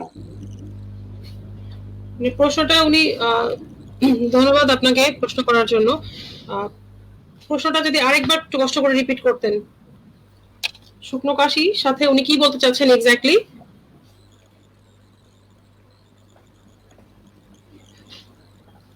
মাহমুদ ভাই, আমি কোশ্চেনটা আরেকবার রিপিট করতে অনুরোধ করছি। শুকনো কাশির সাথে উনি কি পার্থক্য করতে জানতে চাচ্ছেন এক্স্যাক্টলি? বোধহয় শুকনো কাশির সাথে যদি অন্য কোনো শ্লেষা বা যেটাকে আমরা প্রোডাক্টিভ কফ বলি সেরকম কিছু আছে, সেটা থেকে কোভিড-19 বা করোনা ভাইরাস স্প্রেড হতে পারে কিনা, সংক্রমণ হতে পারে কিনা, সেটা জানতে চাচ্ছেন। আচ্ছা, ধন্যবাদ আমাকে আরেকটু ক্লিয়ার করে দেওয়ার জন্য। এখানে আমরা বলতে চাচ্ছি যে কোভিড এর সিমটমস গুলোর মধ্যে কিন্তু একটা প্রধান সিমটমস আমরা বলছি যে শুকনো কাশির উপস্থিতিটা, প্রেজেন্স অফ ড্রাই কাফ। তো ড্রাই কাফ হলে আমরা ধরে নিতে পারি, এখন যেহেতু একটা প্যান্ডেমিক চলছে সব জায়গাতে, তো এটাকে কোনোভাবে উপেক্ষা করা যাবে না যে কি, কিন্তু যদি প্রোডাক্টিভ কাফ থাকে বা যেটা কফ বের হয় কাশি দিলে আমরা বলি যে ভেজা কাশি বা প্রোডাক্টিভ কাফ যেটা, সেই ক্ষেত্রে আমরা এখন ধরে নিতে পারি এই অবস্থায় যে আপাতত কিছুদিনের জন্য এটা কোভিড নাও হতে পারে, কারণ কোভিড এর প্রধান সিমটমটাই হচ্ছে যে শুকনো কাশি। কাশির মধ্যে যদি আসি, মেইন ফিচারটা হচ্ছে এটা ড্রাই কাফ হবে। তো সেই ক্ষেত্রে দেখা যাচ্ছে যে প্রোডাক্টিভ কাফটা আমরা হয়তো কোভিড কে থেকে আলাদা করতে পারি। যে প্রোডাক্টিভ কাফ দেখলে যে কাফ বের হচ্ছে কাশি দিলে অনেকগুলো করে, সেই ক্ষেত্রে আমরা সাধারণভাবে প্রথম অবস্থা ধরে নিতে পারি যেটা কোভিড না। সেই ক্ষেত্রে আমরা আদার্স যে কাশির যে ফ্লু লাইক সিমটমস গুলো যেগুলো, সেইগুলোর ক্ষেত্রে চিন্তা ভাবনা করে ওষুধ খেতে পারি, বা আদার্স ওষুধগুলো যেগুলো নর্মাল সর্দি কাশি বা ফ্লু লাইক সিমটমসে খাই সেগুলো আমরা খেতে পারি। কোভিড ভেবে আতঙ্কিত, মানে কাশি হয়েছে সেটা কাশি হলেই যে কোভিড, নট দ্যাট, এটা একটু মাথায় রাখতে হবে। শুকনো কাশিটাকে প্রাধান্য দেব, অন্য কাশিগুলোকে প্রাধান্য দেব না, এটা হচ্ছে আমি জিস্ট করে বলতে চাচ্ছি। ধন্যবাদ। ওকে,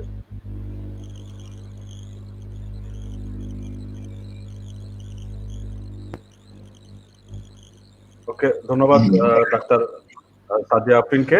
আমার কাছে আরেকটা প্রশ্ন এসেছে, প্রশ্নটা বলছে যে ডেঙ্গু এবং কোভিড-19 যদি একসাথে হয় তাহলে কি করা যেতে পারে? উনি করে কাউকে মেনশন করেন নাই, যে কেউ প্রশ্ন দিতে পারেন। ডক্টর সাফকাত যদি কিছু বলতেন। প্রশ্নটা খুব সুন্দর, কারণ আমাদের এই সময়টা কিন্তু ডেঙ্গুর সময়। আমরা বিগত 2-3 বছরের যদি ডেঙ্গুর সময়টা দেখি, যে সময় আমরা বেশি নাম্বার কেস পেয়েছি, এটা এই সময়টাই। তো প্রথম কথা হচ্ছে, আপনার যদি সন্দেহ হয়ে থাকে যেটা ডেঙ্গু এবং কোভিড-19 সাথে সাথে এসছে, এটাকে হাই প্রায়োরিটি কেস হিসাবে আপনাকে ধরে নিতে হবে। মানে আমাকে এটা ধরে নিতে হবে যে আমি একটা বিপজ্জনক অবস্থার মধ্যে আছি। প্রথম শর্ত হচ্ছে আপনার যখনই এটা মনে হবে সরাসরি বিশেষজ্ঞের পরামর্শ নিতে হবে। এই ক্ষেত্রে আমি যেটা আগে বলেছি, আপনার কোনো সন্দেহ হলে আপনি অনলাইনে জিজ্ঞেস করুন, বা ফোনে জিজ্ঞেস করুন, বা হোয়াটসঅ্যাপ বা সোশ্যাল মিডিয়া ব্যবহার করে জিজ্ঞেস করুন। এই ক্ষেত্রে সেটা করা যাবে না। এই ক্ষেত্রে আপনার নিকটবর্তী হসপিটালে অবশ্যই আপনাকে যেতে হবে। এই ক্ষেত্রে বাংলাদেশের জন্য, বা যারা ঢাকায় অবস্থান করছেন তাদের জন্য একটা কথা বলে রাখি, যে বাংলাদেশ সরকার কিন্তু এখন গভর্নমেন্টের সরকারি যে হসপিটালগুলো আছে, যেগুলোকে আমরা কোভিড-19 স্পেশাল কেসেস হসপিটাল বা করেছি, সেগুলা ছাড়াও কিন্তু কিছু প্রাইভেট হসপিটালকেও আমরা এই সেবা দেওয়ার জন্য উন্মুক্ত করে দিয়েছি। তো সেই হসপিটালগুলোতে আপনারা যোগাযোগ করবেন এবং একটা জিনিস মনে রাখবেন, দুটা ক্ষেত্রেই একটা কাজ আপনাকে করতে হবে, সেটা হচ্ছে আপনার তরল জাতীয় খাদ্যের পরিমাণটাকে বাড়িয়ে দিতে হবে। সেটা যে কোনো ফর্মেই হতে পারে, সেটা দুধ হতে পারে, সেটা কুসুম গরম পানি হতে পারে, সেটা শরবত হতে পারে, সেটা যাই হোক, এটা আপনাকে প্রথম কথা বাড়িয়ে দিতে হবে। আর দ্বিতীয় কথা হচ্ছে ডেঙ্গু এবং করোনা ভাইরাস দুটার ক্ষেত্রে জ্বর একটা কমন উপসর্গ। ডেঙ্গুর ক্ষেত্রে খুব ফিভারটা খুব বেশি হাই থাকে, করোনার ক্ষেত্রে আমরা এখনো সেরকম mild moderate grade of fever আমরা বা জ্বর আমরা পেয়ে থাকি। এই ক্ষেত্রে আপনারা মনে রাখবেন প্যারাসিটামল ছাড়া, যেগুলা বাজারে এইস নাপা এই নামে পাওয়া যায়, এই ওষুধ ছাড়া অ্যাসপিরিন বা ইকোস্প্রিন জাতীয় কোনো ওষুধ খাওয়ার চেষ্টা করবেন না কোনো অবস্থাতে। কারণ ডেঙ্গুর একটা কমন উপায় হচ্ছে এটা ব্লিডিং করে, এটা রক্তক্ষরণ করে। এবং এই যে অ্যাসপিরিন বা ইকোস্প্রিন যে শব্দগুলো উচ্চারণ করলাম বা যে ওষুধের নাম বললাম বা ডিসপ্রিন নামে পাওয়া যায়, এরা কিন্তু মানুষের দেশে রক্তক্ষরণটাকে বাড়িয়ে দিতে পারে। তো এই জাতীয় ওষুধ থেকে আপনারা বিরত থাকবেন এবং প্যারাসিটামল জাতীয় ওষুধের উপরে জ্বর কমানোর জন্য নির্ভর করবেন। দ্বিতীয় কথা হচ্ছে এর সাথে আপনারা কিছুটা অ্যান্টিহিস্টামিন, যেগুলোকে আমরা হিস্টাসিন নামে পাচ্ছি, মোনাস নামে পাচ্ছি, মন্টিন নামে পাচ্ছি বা ফেক্সো নামে পাচ্ছি, ফেক্সোফেনাডিন আমরা যদি বৈজ্ঞানিক নাম বলি, এই ওষুধগুলো আপনারা গ্রহণ করতে পারেন। এছাড়া অন্য কোনো ওষুধ গ্রহণ করার আগে অবশ্যই এবং একজন ডাক্তারের পরামর্শ নিতে হবে। দ্বিতীয় কথা হচ্ছে অবশ্যই হাসপাতালে যেতে হবে, কারণ ডেঙ্গুর ক্ষেত্রে আমরা প্রথমে যেটা দেখি, প্রথম ৩-৪ দিন খুব উচ্চ তাপমাত্রা থাকে, খুব বেশি জ্বর থাকে, এরপরে হঠাৎ করে ২-৩ দিন জ্বরটা কমে আসে, যেটাকে আমরা ব্রেক অফ ফিভার বলি বা জ্বরটা কমে যেতে পারে। এই সময়টাই কিন্তু ডেঙ্গু রোগীর ক্ষেত্রে বিপজ্জনক সময়। এই সময় দেহের অনুচক্রিকা বা প্লেটলেটের পরিমাণটা কমে যায়, সেখান থেকেই রক্তক্ষরণ বা বিপজ্জনক, যেটাকে আমরা ডেঙ্গু হেমোরেজিক সিনড্রোম বলে থাকি, সেই দিকে এটা টার্ন আউট করে। সেই জন্য আপনাকে অতি সত্বর ডাক্তারের শরণাপন্ন হতে হবে, হাসপাতালে যেতে হবে এবং যে টেস্ট গুলো আছে, আমরা কিছু কমন টেস্ট করি, কমপ্লিট ব্লাড কাউন্ট করি, যেখান থেকে আমরা অনুচক্রিকাটা দেখে নিই, ডেঙ্গু অ্যান্টিবডি টেস্ট করি, সাথে এখন যেটা আছে কোভিড এর জন্য কোভিড র্যাপিড টেস্ট বা আরটি পিসিআর যে টেস্ট গুলো আছে, সেটা আপনার ডক্টররা আপনার সোয়াব নিবেন, ব্লাড নিবেন, সেটা থেকে আপনার চিকিৎসা ব্যবস্থা দিবে। কিন্তু এই সিমটম যদি ডেঙ্গু এবং করোনা হয়, যে প্রশ্নটা এসছে, এই থাকা যদি আপনার সন্দেহ হয়ে থাকে, কোনো অবস্থাতেই ঘরে থাকা যাবে না, এটা আপনাকে অবশ্যই হাসপাতালের শরণাপন্ন হতে হবে, বিশেষজ্ঞের শরণাপন্ন হতে হবে। ধন্যবাদ, আমি আশা করি উত্তরটা দিতে পেরেছি। ধন্যবাদ ডক্টর সাবকাতকে। আরেকটি প্রশ্ন এসেছে, খুব সম্ভব মেনশন করা হয়নি, খুব সম্ভব এটা ডক্টর রফিকের জন্য প্রশ্নটা। সেটা হলো যে ভ্যাকসিন কতদিন নাগাদ আসতে পারে এবং এই ভ্যাকসিনের আদৌ কোনো উপকার হবে কিনা, প্রশ্নটা ডক্টর রফিকের কাছে। Thank you. তো আসলে ভ্যাকসিন, আমাদের যে বর্তমানে প্যান্ডেমিক চলছে, করোনা প্যান্ডেমিক, এর একমাত্র প্রতিরোধ কিন্তু আমরা করতে পারি ভ্যাকসিনের মাধ্যমে। যেখানে আমাদের সোশ্যাল ডিস্টেন্স আমরা মেনটেন করছি না, আমাদের পার্সোনাল হাইজিন যেটা মেনটেন করার কথা সেটা আমরা করছি না, কিন্তু লং টাইম যদি আমি নিজেকে সুস্থ রাখতে চাই, তার একমাত্র প্রতিরোধমূলক ব্যবস্থা হচ্ছে এই ভ্যাকসিন। কিন্তু ভ্যাকসিনের আমাদের এই ভাইরাসটা মাত্র শনাক্ত হয়েছে ডিসেম্বর ৩১ তারিখে, আমরা কিন্তু মাত্র ৫ মাসও এখনো যায়নি। এখনই আমরা বলতেছি যে আমরা ভ্যাকসিনের অনেক কাছে চলে আসি। বর্তমানে বিশ্বের প্রায় ১০০টা রিসার্চ টিম এই ভ্যাকসিন নিয়ে কাজ করছে। অনেকে বলে ফেলছে যে আমরা সেপ্টেম্বরের দিকে, আগস্টের দিকে ভ্যাকসিন পেয়ে যাব। কিন্তু আপনি যদি খেয়াল করেন, ওয়ার্ল্ডে যে কটা ভ্যাকসিনের দেখা যাচ্ছে যে ট্রায়াল গুলো দেওয়া হচ্ছে খুব লিমিটেড, ১-২টা ভলেন্টিয়ারকে ভ্যাকসিন করা হচ্ছে বা কিছু ক্ষেত্রে কয়েকজন। কিন্তু এই ভ্যাকসিন গুলোর রেজাল্ট আসতেও কিন্তু দীর্ঘদিন সময় লাগবে। আমি যদি বলি একটা ভ্যাকসিন কমপ্লিট একটা ভ্যাকসিন নিয়ে আসতে কমপক্ষে ২ বছর, মানে ১৮ মাস থেকে ২ বছর সময় লাগে। সুতরাং এই করোনার ভ্যাকসিন পেতেও কিন্তু আমাদের অ্যাটলিস্ট, যেটা দেখা যায় যেভাবে আমরা আগাচ্ছি, তারপরে কিন্তু আমাদের প্রায় ২ বছর সময় লেগে যেতে পারে। সুতরাং খুব রিসেন্টলি আমরা যে খুব আশাবাদী হয়ে যাবো যে আমরা ভ্যাকসিন পেয়ে যাবো, সারা ওয়ার্ল্ডের মানুষকে আমরা ভ্যাকসিন করে দেবো, আমরা একটা কোভিডের সংক্রমণটাকে আমরা ঠেকিয়ে দেবো, সেই আশাবাদটা কিন্তু এখনই বলা যাচ্ছে না। আরেকটা জিনিস আমরা দেখি, এই কোভিডের বা করোনার যে ভাইরাসটা সার্স ভাইরাস, যেটা একই সমগ্র আগে বলেছি, এটা 2003 সালে শনাক্ত হয়েছিল, এবং যেটা হচ্ছে মার্চ, সেটা 2012 সালে শনাক্ত। এই দুইটা ভাইরাসের এগেনস্টে কিন্তু ভ্যাকসিন আজ পর্যন্ত আসেনি, সেটা প্রায় 17 বছর চলে গিয়েছে। সুতরাং আমরাও যে এই করোনার ভ্যাকসিন খুব দ্রুত পেয়ে যাব, যত আমরা এই করে মিনিমাম 2 ইয়ার্স আমাদের অপেক্ষা করতেই হবে। সুতরাং আমাদের যেটা হচ্ছে, আমাদের এই মুহূর্তে আমরা ভ্যাকসিনের যে যারা কাজ করতে, তারা অবশ্যই কাজ করে যাবেন, এবং সারা ওয়ার্ল্ডে বলছে 100 রিসার্চ টিম কাজ করছে। সুতরাং আমরা একটা ভালো ভ্যাকসিন পাবো, কিন্তু এর মধ্যে একটা প্রবলেম আছে, সেটা হচ্ছে যে ভাইরাসটার থেকে আমরা ভ্যাকসিনটা করতে হয়। সুতরাং এই ভাইরাসটা কিন্তু জেনেটিক্যাল মডিফাই হয়ে যাচ্ছে, আমরা যদি এটা স্লো মিউটেশন হচ্ছে, কিন্তু আমরা যে ভাইরাসের পোর্শনটার এগেনস্ট আমরা ভ্যাকসিনটা ভ্যাকসিন তৈরি করলাম এই 2 বছর পরিশ্রম করে, পরে দেখা যাচ্ছে সেই ভাইরাসে ওই জায়গাটা চেঞ্জ হয়ে গেছে। সুতরাং ওই ভ্যাকসিনটা দিলেও যে সরাসরি বডিতে কাজ করবে এরকম কিন্তু কোনো কথা নেই। সুতরাং এটা আমাদের একটা নিরাশার জায়গা, যে ভাইরাসটা যেহেতু চেঞ্জ হয়ে যাচ্ছে, সুতরাং ওইরকম আমরা ভ্যাকসিন বানিয়ে ফেললে সেটা কাজ করবে সেরকম মানে খুব আশাবাদী হওয়ার মতো সুযোগ নেই। সুতরাং বিভিন্ন পোর্শনে বিভিন্ন ইপিটোপের এগেনস্টে যদি আমরা ভ্যাকসিন করতে পারি, তখন হয়তো আমরা ফিউচার বা এমন কোনো রাখতে হবে যেটা সবসময় আপডেট করতে হবে ভ্যাকসিনটাকে, তাহলে তো সেক্ষেত্রে আমরা আশাবাদী হতে পারি যে আমরা একটা ভ্যাকসিন হয়তো কয়েক বছর মধ্যে পেয়ে যাবো, সেটা দিয়ে আমরা কাজ করে আমাদের প্রতিরোধ ক্ষমতা বাড়িয়ে তুলে আমরা এই সংক্রমণটাকে প্রতিরোধ করতে পারি। ধন্যবাদ। ধন্যবাদ doctor রফিককে। So there is one more questions to Dr. Ram that Imana Hawk asked to Dr. Ram. Bangladesh government has been taken bunch of incentive programs for the poor people. What are the incentive of Nepal government for the people?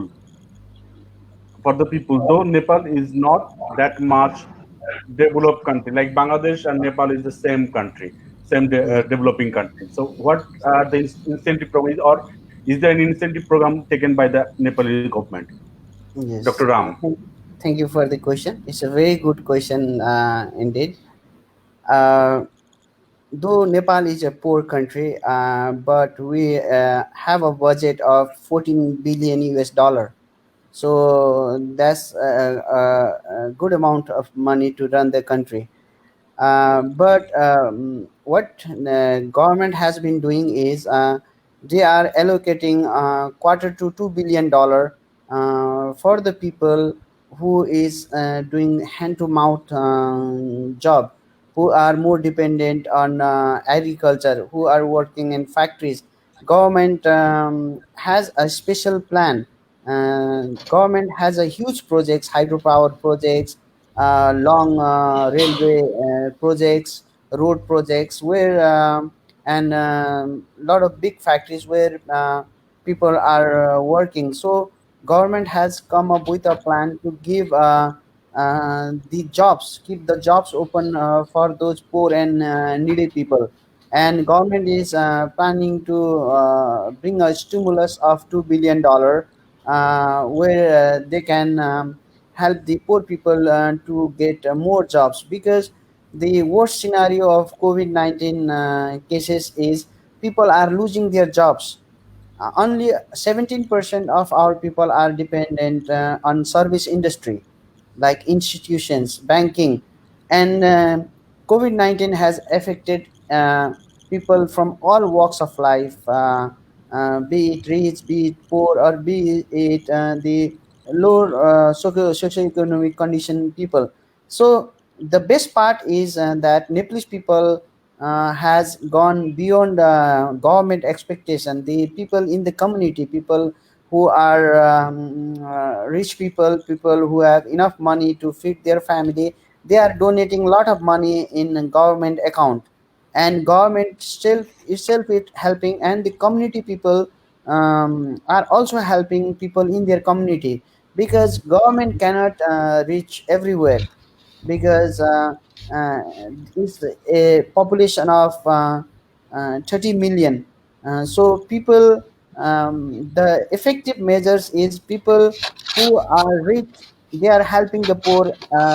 What I have seen in Bangladesh, let me add this: people in your Ramadan, when you finish that, you have a huge festival where you cut the big cows and you give it to the poor people. You eat like half of that and you donate half of that. So that's the best thing I saw in your country. In Nepal also, the rich people are donating a lot of money to the community. This is how people are surviving. But the government is also doing a lot on its own. But people, the community people, the people with big hearts are more effective than the government. They are, because they are also helping. Like if I own a factory, and if I have 1,000 worker, if cannot give them 100% salary, I can at least give them 50% salary without coming. So this is also a great help for the community. This is how people are surviving, because none of the government is self. Even America is not self-sufficient. Even government cannot feed every people. I just like to add, my wife is a dentist in America. She's an American citizen. She works there in Texas, and government is helping her as an unemployed, and they are sending her dollars. But they said you'll get the unemployment incentive only for 3 months. After that, you have to do rely on your own. I mean, country like America, they are treating doctors like the common people, because they say they are helpless. They cannot help you more than 3 months. I mean, such a rich country has that. So how can a country like Nepal, Bangladesh, we cannot depend on government itself. We have to give back to the community. The privileged people have to give to the community. If we just lean on the government is not going to rescue this, because you know very well how the scenario is. Okay, getting back to you, sir. Thank you doctor Ram. আমি একটা জিনিস জানতে চাচ্ছি doctor শাফকাতের কাছে actually, সেটা হলো যে আমরা বিভিন্ন জিনিস দেখতে পারি যে থানকুনি পাতা খেলে পারে কোভিড রোগ ভালো হয়ে যেতে পারে, বা এই ধরনের অনেক ধরনের কিছু আমরা দেখতে পাই ফেসবুকে বা সোশ্যাল মিডিয়াতে। তো এই সম্পর্কে আপনি কি বলছেন? বিভিন্ন ধরনের যে আমরা যে মিথ গুলো দেখছি, এগুলো কি আসলে মিথ নাকি অল্টারনেটিভ মেডিসিন হিসেবে এগুলো কাজ করতে পারে? আপনি যদি বলতেন। আচ্ছা, প্রথম কথা জেনে নিতে হবে, আমরা এতদিন পর্যন্ত কোভিড-19 এর প্যাথোফিজিওলজি বা রোগ সংক্রমণ বডিতে যে দেহের মধ্যে যে প্রক্রিয়াটা, এটা সম্বন্ধে একটু দ্বিধাদ্বন্দ্ব ছিল। প্রথমে আমরা এটাকে মনে করে নিয়েছিলাম এটা সার্স এবং মার্সের মতোই একটা সিভিয়ার নিউমোনিয়া নিয়ে আসবে, ফুসফুস যন্ত্রটি বিকল হয়ে যাবে এবং মানুষ একটা বিপজ্জনক অবস্থায় পতিত হবে বা মৃত্যুমুখে পতিত হবে। কিন্তু এখন আমরা যেটা দেখছি, এটা নিউমোনিয়া করছে ঠিকই, কিন্তু এটা সার্স বা মার্সের মতো নিউমোনিয়া করে না। এটা যেটা করছে সেটা হচ্ছে মাইক্রোভাস্কুলার, মানে দেহের যে ক্ষুদ্র রক্ত নালিকাগুলো আছে, সেই রক্ত নালিকাগুলোর মধ্যে রক্ত জমাট বাঁধিয়ে বিপদের সৃষ্টি করছে, সেখান থেকে নিউমোনিয়া। এটা একটা জিনিস। আমরা কিন্তু এখনো যে অ্যালোপ্যাথিক মেডিসিন বা মডার্ন মেডিসিনের কথা বলি, সেখানে বাংলাদেশের যে ন্যাশনাল গাইডলাইনটা আছে, যেটা অনেকটা বিশ্ব স্বাস্থ্য সংস্থার গাইডলাইনের অনুকরণে তৈরি করা, সেইখানে কিছু ওষুধের কথা আমরা বলে ওষুধের কথা বলা হয়েছে। যেমন একটা ওষুধের কথা বলা হয়েছে হাইড্রোক্সিক্লোরোকুইন, যেটা ম্যালেরিয়ার চিকিৎসায় ব্যবহার করেছি, সেটার কথা বলা হয়েছে। সাথে অ্যাজিথ্রোমাইসিন বলে একটা অ্যান্টিবায়োটিকের কথা বলা হয়েছে। আপনারা সবাই জানেন, আমরা কম বেশি গলা ব্যথা হলে, ফ্যারিঞ্জাইটিস হলে, একটু টনসিলের সমস্যা হলে এই ওষুধটা আমরা খেয়ে থাকি বা ডাক্তাররা আমাদেরকে প্রেসক্রাইব করে থাকেন। এছাড়া আরো দুটো ওষুধের কথা রিসেন্টলি খুব বলা হচ্ছে, কম্বিনেশন ড্রাগ, সেটা হচ্ছে ইভারমেকটিন এবং ডক্সিসাইক্লিন। এটার একটা কম্বিনেশনের কথা বলা হচ্ছে, কিছু কিছু ক্ষেত্রে হয়তো সাকসেসফুল ট্রায়াল হয়েছে। আর আরেকটা ড্রাগের কথা যেটা খুব বেশি করে বলা হয়েছে, ডক্টর রামও বলছিলেন যে বেক্সিমকোর মতো কোম্পানিগুলো এখানে আছে, যেখানে ড্রাগ রিসার্চ খুব ভালো হচ্ছে। তারা একটা ড্রাগ এনেছে যেটাকে রেমডেসিভির বলে, যেটা আমেরিকার গবেষণা থেকে পাওয়া একটা ড্রাগ। কিছু সাকসেসফুল ট্রায়াল আমেরিকাতেও হয়েছে। সেই ড্রাগটা বাংলাদেশে অলরেডি উৎপাদন শুরু হয়ে গেছে, গতকাল থেকে এটা মার্কেটে চলে এসেছে। এই ড্রাগটাও কিছু সিলেক্টিভ ট্রায়াল হয়েছে। এটারও একদম যে গদ বাঁধা খুব ভালো সাকসেস রেট পেয়েছি এখনো সেই ক্ষেত্রে বলা যেতে পারে না। সেই ক্ষেত্রে যে কথাগুলো আপনি বলছেন যে থানকুনি পাতা খেলে বা অন্য কিছু খেলে করোনা রোগ ভালো হয়ে যাবে, আবার কিছু কিছু এমন হাস্যকর মিথ এসছে যে ইনসেক্টাইসাইড খেয়ে নিলেই তো হয়ে যায়, এগুলো শুনতে খুব হাস্যকর লাগে। তো আমি দর্শকদের ক্ষেত্রে একটা কথা বলবো, এ জাতীয় কোনো জিনিসে বিশ্বাস করবেন না, কারণ এর উপরে কোনো সায়েন্টিফিক বা বৈজ্ঞানিক কোনো ট্রায়াল এখনো হয়নি। তো যেহেতু আমার কাছে কোনো সায়েন্টিফিক প্রমাণ বা বৈজ্ঞানিক প্রমাণ নেই, সেহেতু এই জাতীয় কোনো কথা প্রচার করা বা সেটাতে বিশ্বাস করা কেবলমাত্র বোকামি ছাড়া আর কিছুই না। মানে এটাতে বিশ্বাস করা, যেটা সিম্পলি বলি যে the fools living in fools paradise, এরকম একটা বিষয় হয়ে যাবে। তবে হ্যাঁ, যেটা থানকুনি পাতার কথা বললে, এই জাতীয় বিষয়গুলো নিয়ে রিসার্চ করার বা এটা নিয়ে আরো গবেষণা করার যথেষ্ট সুযোগ রয়েছে, সেটাকে অবশ্যই গুরুত্ব দিতে হবে। সেটা যেহেতু অ্যালোপ্যাথি মডার্ন মেডিসিন না, এই বলে এটাকে আমি অগ্রাহ্য করে যাব এমন কথা না। এটা নিয়ে গবেষণা হতেই পারে, গবেষণারত তথ্য দিয়ে সেটাকে চিকিৎসা শাস্ত্রে প্রয়োগ করা যেতেই পারে, এখানে কোনো সন্দেহ নেই। কিন্তু এটাকে বলে দেওয়া যে এটা খেলেই করোনা ভালো হয়ে যাবে, এই মুহূর্তে এই জাতীয় কোনো কথা বলতে বা বিশ্বাস করতে আমি এই মুহূর্তে রাজি না। ধন্যবাদ ডক্টর শাফকাত। ডক্টর রফিক কোনো কিছু আমাদের যোগ করতে যাচ্ছেন বিষয়ে? একটু জিজ্ঞেস করতে যাচ্ছি, তা আমাদের দুইটা ডিজ এখন মানে সংক্রমণ চলমান আছে, ডেঙ্গু এবং করোনা। তো আমরা যেটা আপনি প্রথম বললেন যে ডেঙ্গুতে হচ্ছে আমাদের এটা ব্লিডিংটা বেড়ে যাচ্ছে, আবার কিন্তু করোনাতে হচ্ছে যে মাইক্রোভাস্কুলার ক্লট হচ্ছে। তো একই পেশেন্ট যদি দুই ধরনের এটা থাকে, মানে একদিকে হচ্ছে রক্তটা জমাট পাচ্ছে না, আরেকদিকে হচ্ছে আরেকটা, তো সেই ক্ষেত্রে আসলে একজন পেশেন্টের মানে ট্রিটমেন্টটা কি ধরনের হতে পারে বা তার উপর ইফেক্টটা কি ধরনের? আচ্ছা, এইটা খুবই গুরুত্বপূর্ণ একটা প্রশ্ন। আমি আশা করি আমি শেষ করার পরে doctor Ram will supplement me in this case because he is a radiologist. যে জিনিসটা হচ্ছে, আপনার প্রশ্নটা খুব সুন্দর। এক জায়গায় রক্ত জমাট বাঁধছে, এক জায়গায় রক্ত ক্ষরণ হচ্ছে, এই অবস্থায় কি চিকিৎসা পদ্ধতি নিব?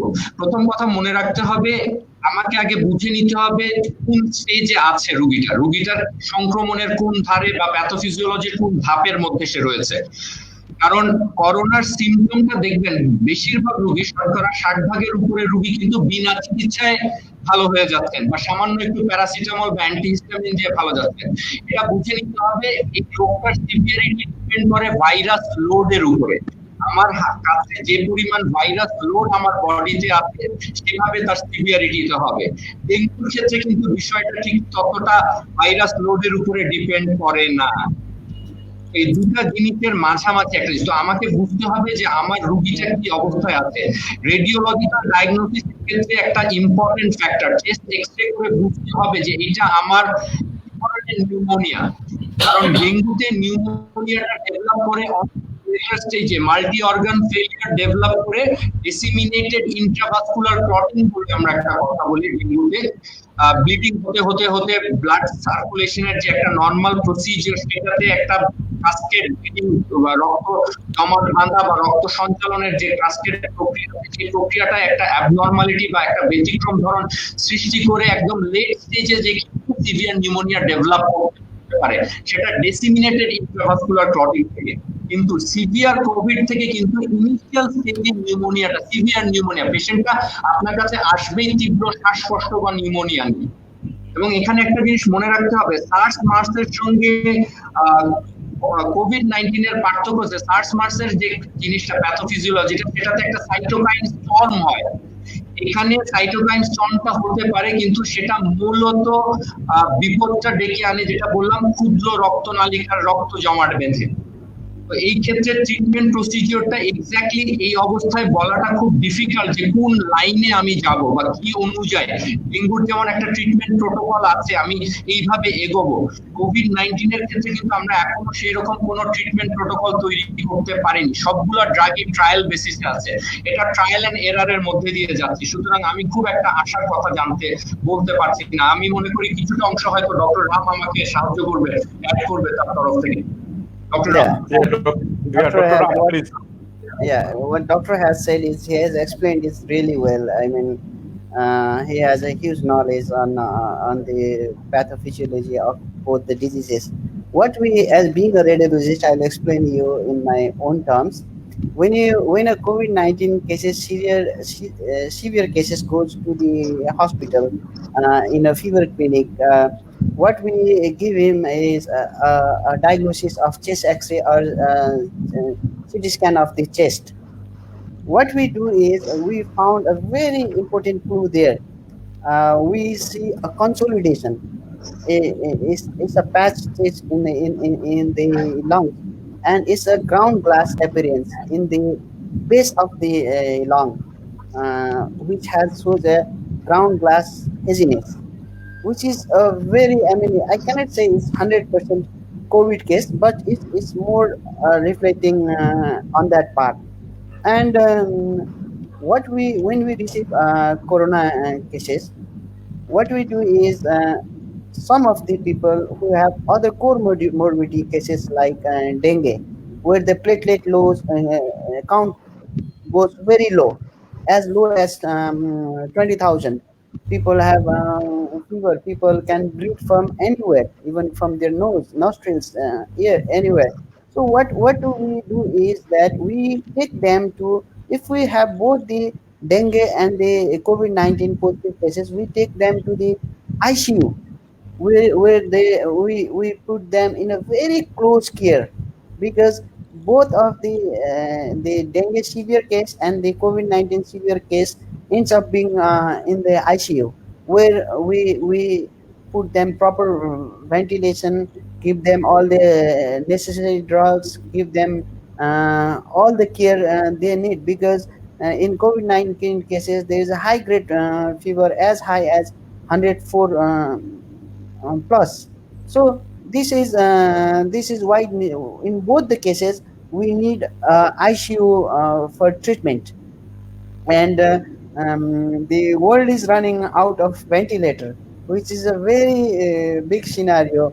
Earlier in the hospitals in Southeast Asia, if there is a hospital of 100 bed, there used to hardly be three ventilators. But in corona cases, what you need is, in 100 bedded hospital, you need 10 ventilators to treat corona cases. I am quite sure none of the country in Southeast Asia has enough ICU beds, enough NICU beds, enough critical care beds to run the hospital. So, inshallah, we will be saved by the Almighty. It's not the doctors that has been treating the disease; it's the Almighty, which is saving people. Doctors are doing their best job, the health personnel are doing their best job, but like what you rightly said, there are two comorbidity cases in one person, and people are still surviving. I recently saw one patient in Nepal, 87-year-old, corona case is positive, survived. So yeah, we should also thank doctors, but we should also thank Almighty. Yeah, getting back. Thank you doctor Ram. আমার কাছে বেশ কিছু প্রশ্ন এসেছে, এখন আমরা প্রশ্নগুলোতে সরাসরি চলে যাচ্ছি। প্রথম প্রশ্নটা এসছে তাসনিফা হকের কাছে, সেটা হলো যে আপনার ভিটামিন সি, ডি বা মাল্টিভিটামিন কোনটা আমাদের জন্য এখন বেশি জরুরি, এবং এটা কোন ফর্মে নেব আমরা? তাসনিফা হক। থ্যাংক ইউ প্রশ্নটির জন্য। এখন এট দিস মোমেন্ট তিনটা জিনিসই আমাদের খুবই প্রয়োজন, তার মাঝখানে ভিটামিন সিটা সবচেয়ে বেশি প্রয়োজন, কারণ এটা হচ্ছে আমাদের ইমিউন সিস্টেমটাকে স্ট্রং করে দেয় এবং ইমিউনো বুস্ট আপ করে। এর পাশাপাশি ভিটামিন ডি এবং ভিটামিন ইরও প্রয়োজন আছে। তো এই তিনটা আপনারা চাইলে ওষুধ থেকেও নিতে পারেন, খাবার থেকেও নিতে পারেন। খাবার থেকে যদি নিতে হয়, ভিটামিন সি শাকসবজি ফলে আছে, যেটা আমি আগেও বলেছি। ভিটামিন ডি ডিম দুধ থেকে নিতে হবে, ডিমের কুসুম, চিজ এগুলো থেকে পাওয়া যেতে পারে। এছাড়া ভিটামিন ডি আরেকটা উৎসে পাওয়া যেতে পারে, সেটা হচ্ছে সকালবেলা এবং বিকালে, মানে একদম শেষ যে রোদটা, সেই সময় যদি আমরা 10-15 মিনিট করে থাকি, তখন আমরা ভিটামিন ডিটা পেতে পারি। এছাড়া ভিটামিন ডি ডেফিসিয়েন্সি মানে world wide public health problem, তো ম্যাক্সিমাম মানুষের ভিটামিন ডি ডেফিসিয়েন্সি থাকে। ভিটামিন ডি ডেফিসিয়েন্সির জন্য যেটা করতে হবে, এর আগে টেস্ট করে দেখতে হবে ডেফিসিয়েন্সি না। যদি ডেফিসিয়েন্সি থেকে থাকে, তাহলে সেটা ডক্টর ওষুধ প্রেসক্রাইব করে দেবে কত ডোজে বা কতদিন খেতে হবে। আর ভিটামিন ইউ হচ্ছে আপনি ক্যাপসুল আকারেও খেতে পারেন, বিভিন্ন খাবারের মাধ্যমে নিতে পারেন। ভিটামিন ই আর ভিটামিন ডি এবং ভিটামিন সি তিনটাই এখন এই সময়ের জন্য ইম্পর্টেন্ট আমাদের। এছাড়া আরেকটা ইম্পর্টেন্ট নিউট্রিয়েন্ট যেটা আমাদের এখন দরকার সেটা হচ্ছে জিঙ্ক। ভিটামিন ই পাওয়া যেতে পারে ভেজিটেবল অয়েল, বিভিন্ন হচ্ছে নাটস থেকে, মিষ্টি আলু থেকে এটা পাওয়া যেতে পারে। ধন্যবাদ তাসলিমা হক। আরেকটি প্রশ্ন আসছে, সেটা হলো আপনার ডক্টর রফিকুল ইসলামের কাছে দুটো প্রশ্ন আছে ওনার কাছে। সেটা হলো যে অ্যানিমেল ফুড আমাদের জন্য এই মুহূর্তে আমাদের জন্য উপকারী কিনা অ্যানিমেল ফুড। আর 2 নম্বর হলো যে যেহেতু বলা হচ্ছে যে আপনার এই ভাইরাসটি হলো একটা বন্য প্রাণী থেকে এসেছে, সুতরাং আমাদের যে পোষা প্রাণী যেটা ছাগল হোক বা গরু হোক অথবা ঘরে পোষা প্রাণী বিড়াল হোক বা কুকুর হোক, এইগুলো থেকে করোনা ছড়ানোর সম্ভাবনা কতটুকু আছে যদি বলতেন। ধন্যবাদ ডক্টর ওনাকে আমি স্পেশাল ধন্যবাদ জানাচ্ছি এই দুটি বিষয় উত্থাপন করার জন্য। প্রথমে যদি অ্যানিম্যাল ফুডের ক্ষেত্রে আসি, আপনারা জানেন যে অ্যানিম্যাল প্রোটিন বা ফুড বলতে আমরা বুঝি মাংস, দুধ, ডিম এগুলো। আপনার যে ডিম বা দুধ এগুলাকে বলি আমরা আইডিয়াল ফুড। ডিমের মধ্যে যতগুলো অ্যামাইনো অ্যাসিড, সবগুলো কিন্তু অ্যামাইনো অ্যাসিড ওখানে আছে, অন্যান্য ভিটামিন গুলো আছে। এবং দুধের ক্ষেত্রেও কিন্তু আমাদের এই ভিটামিন বলেন, অ্যামাইনো অ্যাসিড, মিনারেলস এভরিথিং আছে। এবং এই দুইটা কিন্তু অন্যান্য খাবার যদি আপনি কম্পেয়ার করে দেখবেন, এই দুইটা খাবার কিন্তু অন্য অনেক চিপ প্রাইস। একটা ডিমের বর্তমান বাজার মূল্য কিন্তু 6-7 টাকা বা 8 টাকা, বা 1 কেজি দুধের দাম এখন আমাদের যদি অ্যাভারেজ বলি 60-70 বা 65 টাকা। তো একটা ডিম যদি আমি প্রতিদিন একজনকে দিতে পারি 7 টাকার মধ্যে, একজনের পুষ্টি যেটুকু দরকার সেটা কিন্তু সে পেয়ে যাচ্ছে। বা 1 লিটার দুধ যদি আমি কিনি, এটাতে কিন্তু আমার একটা ফ্যামিলিকে যত নিউট্রিশন প্রয়োজন সেটা কিন্তু আমি দিয়ে দিতে পারছি। অর্থাৎ অল্প খরচের মধ্যে এই অ্যানিমাল প্রোটিনের মাধ্যমে আমাদের এই রোগ প্রতিরোধ ক্ষমতা বলি বা শিশুদের ক্ষেত্রে যদি শারীরিক বিকাশ, মানসিক বিকাশ বলি, সেটা সম্ভব। তো আমাদের এটা হচ্ছে যে আমরা এখন এই সংক্রমণ দুর্যোগকালীন সময় আমরা এনশিওর করবো প্রতিটা ঘরে যাদের বাচ্চা আছে বা বৃদ্ধ আছে তাদেরকে প্রতিদিন অন্তত একটা ডিম এবং এক গ্লাস দুধ এনশিওর করা। এতে কিন্তু রোগ প্রতিরোধ ক্ষমতাটা অনেক বেড়ে যায়। পাশাপাশি যে মাংসগুলো আছে, মুরগি মাংস, ব্রয়লার মাংস, এটার মধ্যে প্রচুর পরিমাণ নিউট্রিশন আছে, এটাও কিন্তু একটা প্রোটিন সোর্স। এটা যদি আমরা নিয়মিত খেতে পারি বা দিতে পারি, তাহলে কিন্তু আমাদের এই জনগোষ্ঠী একটা ভালো রোগ প্রতিরোধ ক্ষমতা তৈরি করতে পারবে। আর আরেকটা বিষয় যেটা বলতে যাচ্ছি সেটা হচ্ছে আমরা কিন্তু প্রচুর পরিমাণ ত্রাণ দিচ্ছি। এখন আমাদের এই যে লো কস্ট যে প্রোটিন সোর্স গুলো আছে, আমরা বললাম যে এগুলো খুবই রিচ বা আইডিয়াল ফুড বলতেছি বা কমপ্লিট ফুড বলতেছি, এগুলো যদি আমরা দিতে পারি গরিব লোকদেরকে, স্পেশাল ডিম বা মুরগি যদি দেয়, তাহলে কিন্তু তাদের মধ্যে কিন্তু রোগ প্রতিরোধ ক্ষমতাটা অনেক বেড়ে যাবে। সুতরাং আমাদের এই লাইভ স্টক সেক্টর বা অ্যানিমাল প্রোটিন বলি, এইটা রোগ প্রতিরোধ ক্ষমতা বৃদ্ধির জন্য একটা বিশাল ভূমিকা রাখতে পারে এই সময়টাতে। আর দ্বিতীয় প্রশ্নটা ছিল যে গবাদি পশু বা গৃহপালিত প্রাণী বা পোষা প্রাণী থেকে এই করোনা ভাইরাসটা ছড়ায় কি। যেহেতু এটা প্রশ্ন আসে যেটাতে অ্যানিমাল দিয়ে এই ভাইরাসটা পাদর থেকে উদ্ভব হয়েছে, WHO এই ধরনের তথ্য দিয়েছে। এইটা যদি উদ্ভব হয়ে থাকে, কিন্তু এখন পর্যন্ত গৃহপালিত পশু বা আমরা যেগুলো গরু, ছাগল খামারে পালতেছি, এদের মাধ্যমে কিন্তু করোনা ভাইরাস ছড়ানোর কোনো সম্ভাবনা নেই বা এই ধরনের প্রমাণ এখন পর্যন্ত পাওয়া যায়। বা আমাদের যে গৃহপালিত প্রাণী আছে, যারা আমরা ঘরে বিড়াল পালি বা কুকুর পালি, অন্যান্য পাখি পালতেছি, কবুতর পালি, খরগোশ পালি, এগুলোর মাধ্যমে কিন্তু করোনা ভাইরাস ছড়ানোর কোনো সম্ভাবনা নেই। সুতরাং এখানে ভীত না হয়ে আমাদের যে যার যেখানে পজিশন আছে, যারা ফার্মিং করতেছে আমরা ফার্মে করে যাবো, যারা গৃহপালিত প্রাণী পালতেছি, রেয়ার করতেছি, সেটা আমরা করে যাবো। সুতরাং এই অ্যানিমাল থেকে করোনা ভাইরাস ছড়ানোর সংক্রমণের সম্ভাবনা নিশ্চিতভাবে বলা যায়। ধন্যবাদ ডক্টর রফিকুল ইসলাম। আমাদের কাছে একটা প্রশ্ন এসেছে, সেটা হলো ডক্টর শাফকাতকে প্রশ্নটা করা হয়েছে। সেটা হলো যে আমরা শুনেছি যে কোভিড-19 বারবার মিউটেশন করছে, এটার কারণ কি? এটা কি যে কোনো ভাইরাসের নেচার, নাকি শুধু এটার ক্ষেত্রেই কোনো বিশেষ ইউনিক ফিচার? আমার মনে হয় ডক্টর শাফকাত এই ব্যাপারটা, যেহেতু ডক্টর শাফকাত যে প্রশ্নটা আসছে, ডক্টর সাফকাত এটা বলার পরে আমরা ডক্টর রফিকের কাছে আবার চলে যাব। আসলে এটা রফিক স্যারই হয়তো আরেকটু ভালো ব্যাখ্যা করতে পারবেন, তবে আমি ছোট করে একটা কথা বলে দিই। সেটা হচ্ছে আগে জানতে হবে একটা ভাইরাসের জীবনের উদ্দেশ্য কি। আমাদের জীবনের উদ্দেশ্য আছে, একটা ভাইরাসের জীবনের উদ্দেশ্য আছে। ওর জীবনের উদ্দেশ্য এইটুকুই, তার কাছে যে জিনটা আছে সে অন্য কারো কাছে পাঠিয়ে দেবে, এটাই তার জীবনের উদ্দেশ্য, সোজা কথা। সে কিন্তু বংশ বিস্তার নিয়ে এত চিন্তা করে না, সে হচ্ছে আমার কাছে যে জিনটা আছে আমি সেটা পাস করে দেবো, সেটাতেই সে খুশি। এই ভাইরাসটার ক্ষেত্রে যেটা হচ্ছে, যে কোনো ভাইরাসই মিউটেশন করে। যেমন একটা মজার কথা বলি আপনাদেরকে, একটা ডেফিনেশন আছে যে কে ডাক্তার, ডাক্তারকে কিভাবে ডিফাইন করব। তো একটা মজার কথা পড়েছিলাম ছোটবেলার, a doctor is a person who cannot treat a common cold. এখন এই কথাটা কেন? কারণ ইনফ্লুয়েঞ্জা ভাইরাস গুলা এত ফাস্ট মিউটেটিং করে যে আমরা আসলে এতগুলা স্ট্রেন আছে, তার কোনটার জন্য ওষুধ দিব এটা জানি না। তো সব ভাইরাসে মিউটেশন করে, এটা করোনা ভাইরাসের কোনো ইউনিক ক্যারেক্টারিস্টিক না।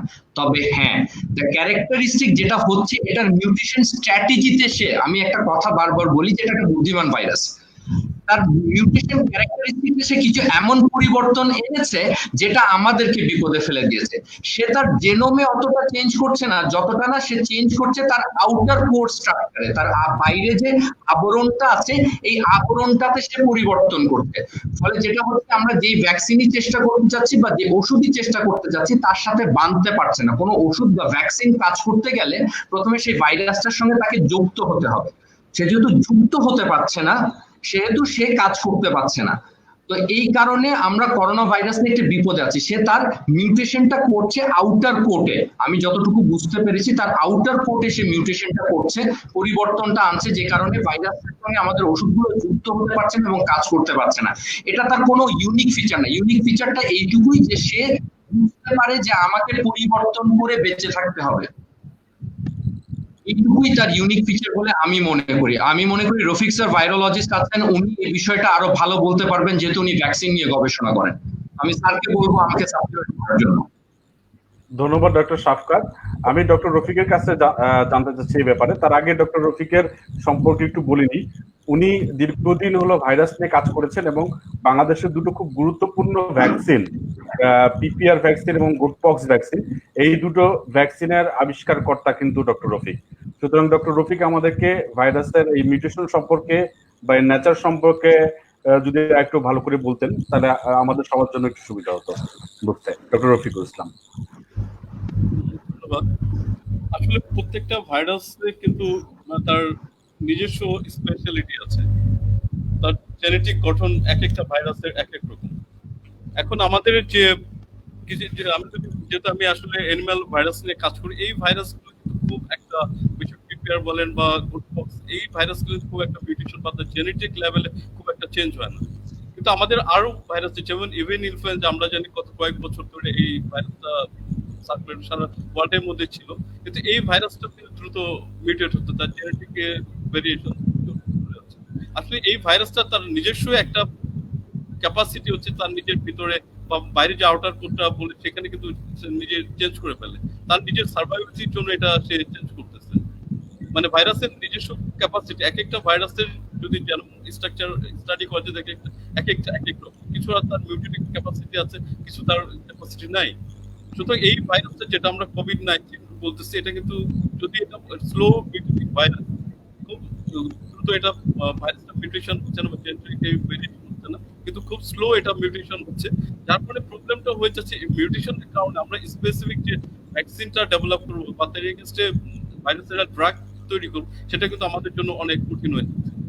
সুতরাং ভাইরাসটাকে আমরা যতক্ষণ না মানে স্টেবল পর্যায়ে এটা পাওয়াটা খুবই ডিফিকাল্ট, এটা আবার পর্যায়ে চলে যাবে সেটাও আমরা জানি না। অনেক সময় এখন যেমন অ্যাসিম্পটোমেটিকটা চলে আসে, আগে সিম্পটোমেটিক ছিল বা কি ধরনের যাবে, তার নিজস্ব ক্যাপাসিটির মাধ্যমে গুলো হচ্ছে এবং ফিউচার হয়তো এটা আরো অন্য কোনো রূপে আমাদের সামনে দেখা দিতে পারে।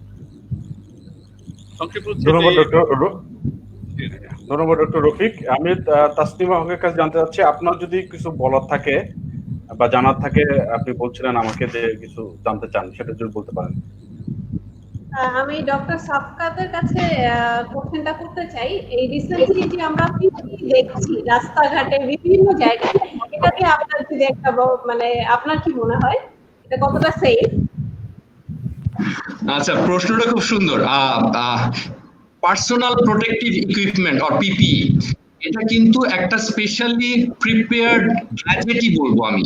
এটা পরিধেয় বস্ত্র হলে এটাকে আমি একটা গ্যাজেট হিসেবে বলবো, কারণ এটার মেটেরিয়াল দিয়ে তৈরি হয় সেটা একটা স্পেশালি প্রিপেয়ার্ড মেটেরিয়াল। এটা এত সহজলভ্য না, এটা এত সহজে তৈরিও করা যায় না।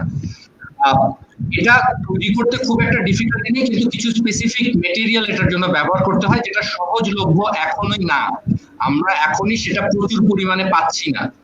ঠিক আছে, আপনি যেটা বলছেন আজকাল ঠেলা গাড়িতে বা রাস্তার পাশের দোকানেও পিপি বিক্রি হচ্ছে, এটা আমিও দেখেছি, লক্ষ্য করেছি। তবে এটুকু মনে রাখবেন, এই পিপি গুলা কিন্তু আপনাকে প্রতিরক্ষা দিতে একেবারেই পারবে না। কারণ সবচেয়ে বড় ইম্পর্টেন্ট যে জিনিসটা, সেটা হচ্ছে আপনার নাক, মুখ এবং চোখের সুরক্ষা। আপনি যদি তিনটা জিনিসকে সুরক্ষিত রাখতে না পারেন, আপনি যাই পড়েন আপনার কোনো লাভ নেই। তার সঙ্গে চতুর্থ যে জিনিসটা খুব ইম্পর্টেন্ট, আমি পুরো একটা পিপি পরলাম, সেটা রেনকোট টাইপেরই হোক, যাই টাইপেরই হোক, কিন্তু একটা মাস্কও মোটামুটি পরে নিলাম, একটা চোখে একটা চশমা হয়তো লাগিয়ে নিলাম, কিন্তু পায়ের জুতাটা রেখে দিলাম খালি, বা একটা স্যান্ডেল পরে বেরিয়ে গেলাম, এটাও কিন্তু ভাইরাসটাকে সংক্রমণ করার জন্য যথেষ্ট উপযোগী। আমার পায়ে একজন একটা থুতু ফেলেছে, তার উপর দিয়ে আমার পায়ের জুতাটা তার উপর দিয়ে গেছে, সেটা নিয়ে আমি বাসায় ঢুকলাম। এই জন্য আমি একটা কথা দর্শকদেরকে একটু বাইরে যে বলতে চাই, আমাদেরকে যাদের বিভিন্ন কাজকর্মের জন্য for our daily work we need to go outside, whenever we come back home, প্রথম কাজটি দরকার হচ্ছে আপনার পরিধেয় বস্ত্রগুলোকে তাড়াতাড়ি খুলে ফেলুন, এবং আপনার একটা বাথরুমকে রাখুন যেখানে আপনি কাপড়গুলো আপনি খুলে ফেলবেন। এবং অনেকের একটা অভ্যাস আছে, আমাদের বাসায় অনেকেরই ছোট বাচ্চা আছে বা বয়স্ক বাবা মা আছে, আপনারা অন্য সময় যেটা করেন, অফিস থেকে আসলেই সবার আগে বাচ্চাটাকে কোলে নিচ্ছেন বা আপনি আপনার বাবা মার কাছে দেখা করতে যাচ্ছেন, আপাতত এই জায়গাটা থেকে বিরত থাকুন, এটা খুব দরকার। আপনি আপনার পরিধেয় বস্ত্রগুলোকে ত্যাগ করুন, আপনি কুসুম গরম পানি দিয়ে সাবান দিয়ে গোসল করুন, একটা ভালো কাপড় পরুন, তারপরে আপনার বাচ্চাকে কোলে তুলে নিন, বা আপনি আপনার বাবা মার সঙ্গে আপনার বয়োজ্যেষ্ঠের সঙ্গে দেখা করুন, এটা খুব ইম্পর্টেন্ট। আর পিপির কথা বারবার বলছি, যে পিপি গুলো বিক্রি হচ্ছে, এটাকে পিপি বলা যাবে না। সুতরাং এটাকে পিপি বলে আসলে পিপির অপমান করা হবে, এটা একটা ধোঁকাবাজি। আমি যদি একদম খুব রূঢ় ভাষায় বলি, এটা একটা ধোঁকাবাজি করা হচ্ছে মানুষের সাথে, এটা আমাদেরকে কোনো সুরক্ষা দেবে না। আমি আশা করি বোঝাতে পেরেছি। ধন্যবাদ ডক্টর শাফকাত। আমরা আসলে শেষের দিকে আমাদের লাস্ট একটা প্রশ্ন এসেছে আমাদের কাছে, সেই প্রশ্নটা নেওয়ার পরে আমরা সবাই একটু সবার বক্তব্যটা দিয়ে তারপর আমরা শেষ করব। প্রশ্নটা হলো ডক্টর শাফকাত এবং ডক্টর রামের কাছে, সেটা হলো যে প্লাজমা থেরাপিটা আসলে কতটুকু উপযোগী এই কোভিড-19 আপনার ইসের জন্য, ট্রিটমেন্টের জন্য, সেটা যদি বলতে পারেন বাংলাদেশের কনটেক্সটে এবং নেপালের কনটেক্সটে। ডক্টর শাফকাত এবং ডক্টর রাম এরপরে বলবেন। Better Ram, you start from the Nepal's perspective of plasma therapy, then I will supplement you with the Bangladeshi scenario. Actually, Nepal is not considering plasma therapy as a primary treatment because it cannot reach everywhere. It's not affordable for the government, who is already going through a lot of. It's like there's one saying in Nepal that not only people are sick, the government is also sick. Now the government also has corona. They say it that the not only people are not being able to get treated, but the government is also sick, and they are not being able to put the plasma therapy into effective measures for all the population. So what they are doing is they are doing the isolation of the patient, and they are doing the self quarantine. They are treating the symptomatic treatment instead of the plasma therapy. Plasma therapy is more common in the Western countries, where they have all the facilities. But if you consider countries like Nepal, it's not like what do you call it? It's not effective in a country like us. And there have been controversies whether plasma therapy is the only form of treatment. There are a lot of other forms of treatment. Lot of drugs are under trial.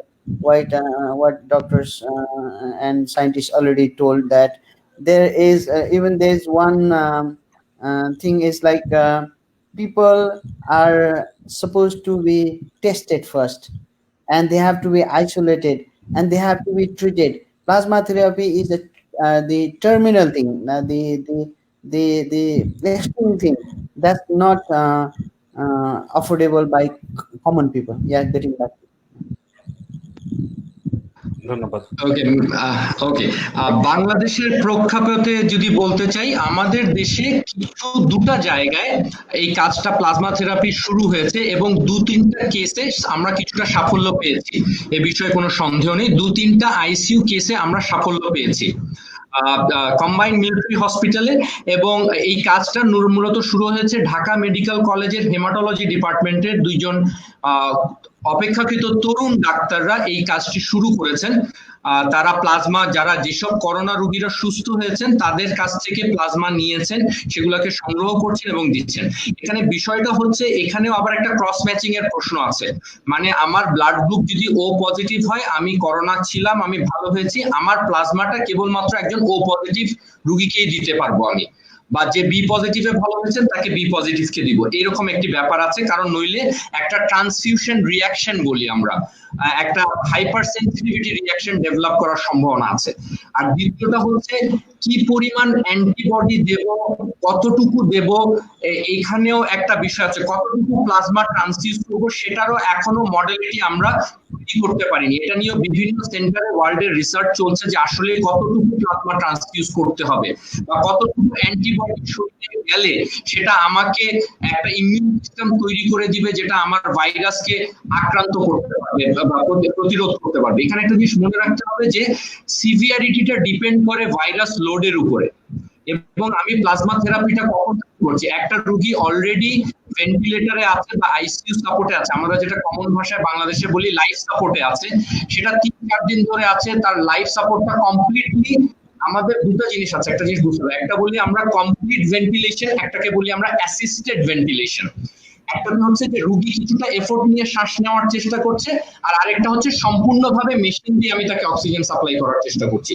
যে পেশেন্টগুলো completely machine দিয়ে supply দিচ্ছি, অনেক দিন হয়ে গেছে, লাংটা already ইররিভার্সিবল ড্যামেজের মানে অপূরণীয় ক্ষতির স্টেজে চলে গেছে, সেই ক্ষেত্রে প্লাজমা থেরাপি খুব একটা কিন্তু কাজ করছে না। কিন্তু যে পেশেন্টগুলা বা একটু আমার বলবো যে অ্যাসিস্টেড ভেন্টিলেশন আছে, কিছুটা রোগী নিজে নিচ্ছে, কিছুটা ভেন্টিলেশনের মাধ্যমে পাচ্ছে, সেই রোগীগুলোর ক্ষেত্রে কিন্তু কিছু কিছু ক্ষেত্রে বাংলাদেশেও আমরা সাকসেস পেয়েছি। সুতরাং এটাকে একমাত্র ট্রিটমেন্ট বলা, যেটা ডক্টর রাম বললো যে it is the only treatment, এটা বলা যাবে না। We cannot say that plasma therapy is the only option, but yes, it is showing us some positive results. এটা অবশ্যই সত্যি। কিন্তু এটাও মনে রাখতে হবে যে যে পরিমাণ রোগীর জন্য আমাদের দরকার সেই পরিমাণ প্লাজমা কিন্তু আমরা পাচ্ছি না। এটা সংরক্ষণের একটা ব্যাপার আছে, সেটাকে আবার জায়গা মতো পৌঁছিয়ে দেওয়ার একটা ব্যাপার আছে, সেটাকে ওই যে আইসিইউ স্পেশালিস্ট, যেটা ডক্টর রাম বললেন যে আমাদের ভেন্টিলেটরই নেই। আমাদের সবার আগে দরকার হচ্ছে ভেন্টিলেটর, প্রচুর পরিমাণে ভেন্টিলেটর। এই ক্ষেত্রে আমাদেরকে শুধু সরকারের উপরে তাকিয়ে থাকলে হবে না যে সরকার আমার ভেন্টিলেটর দিয়ে দিবে, না, সরকার পারবে না। আমাদের যে রাষ্ট্রীয় বাজেট চাইলেও সরকার পারবে না।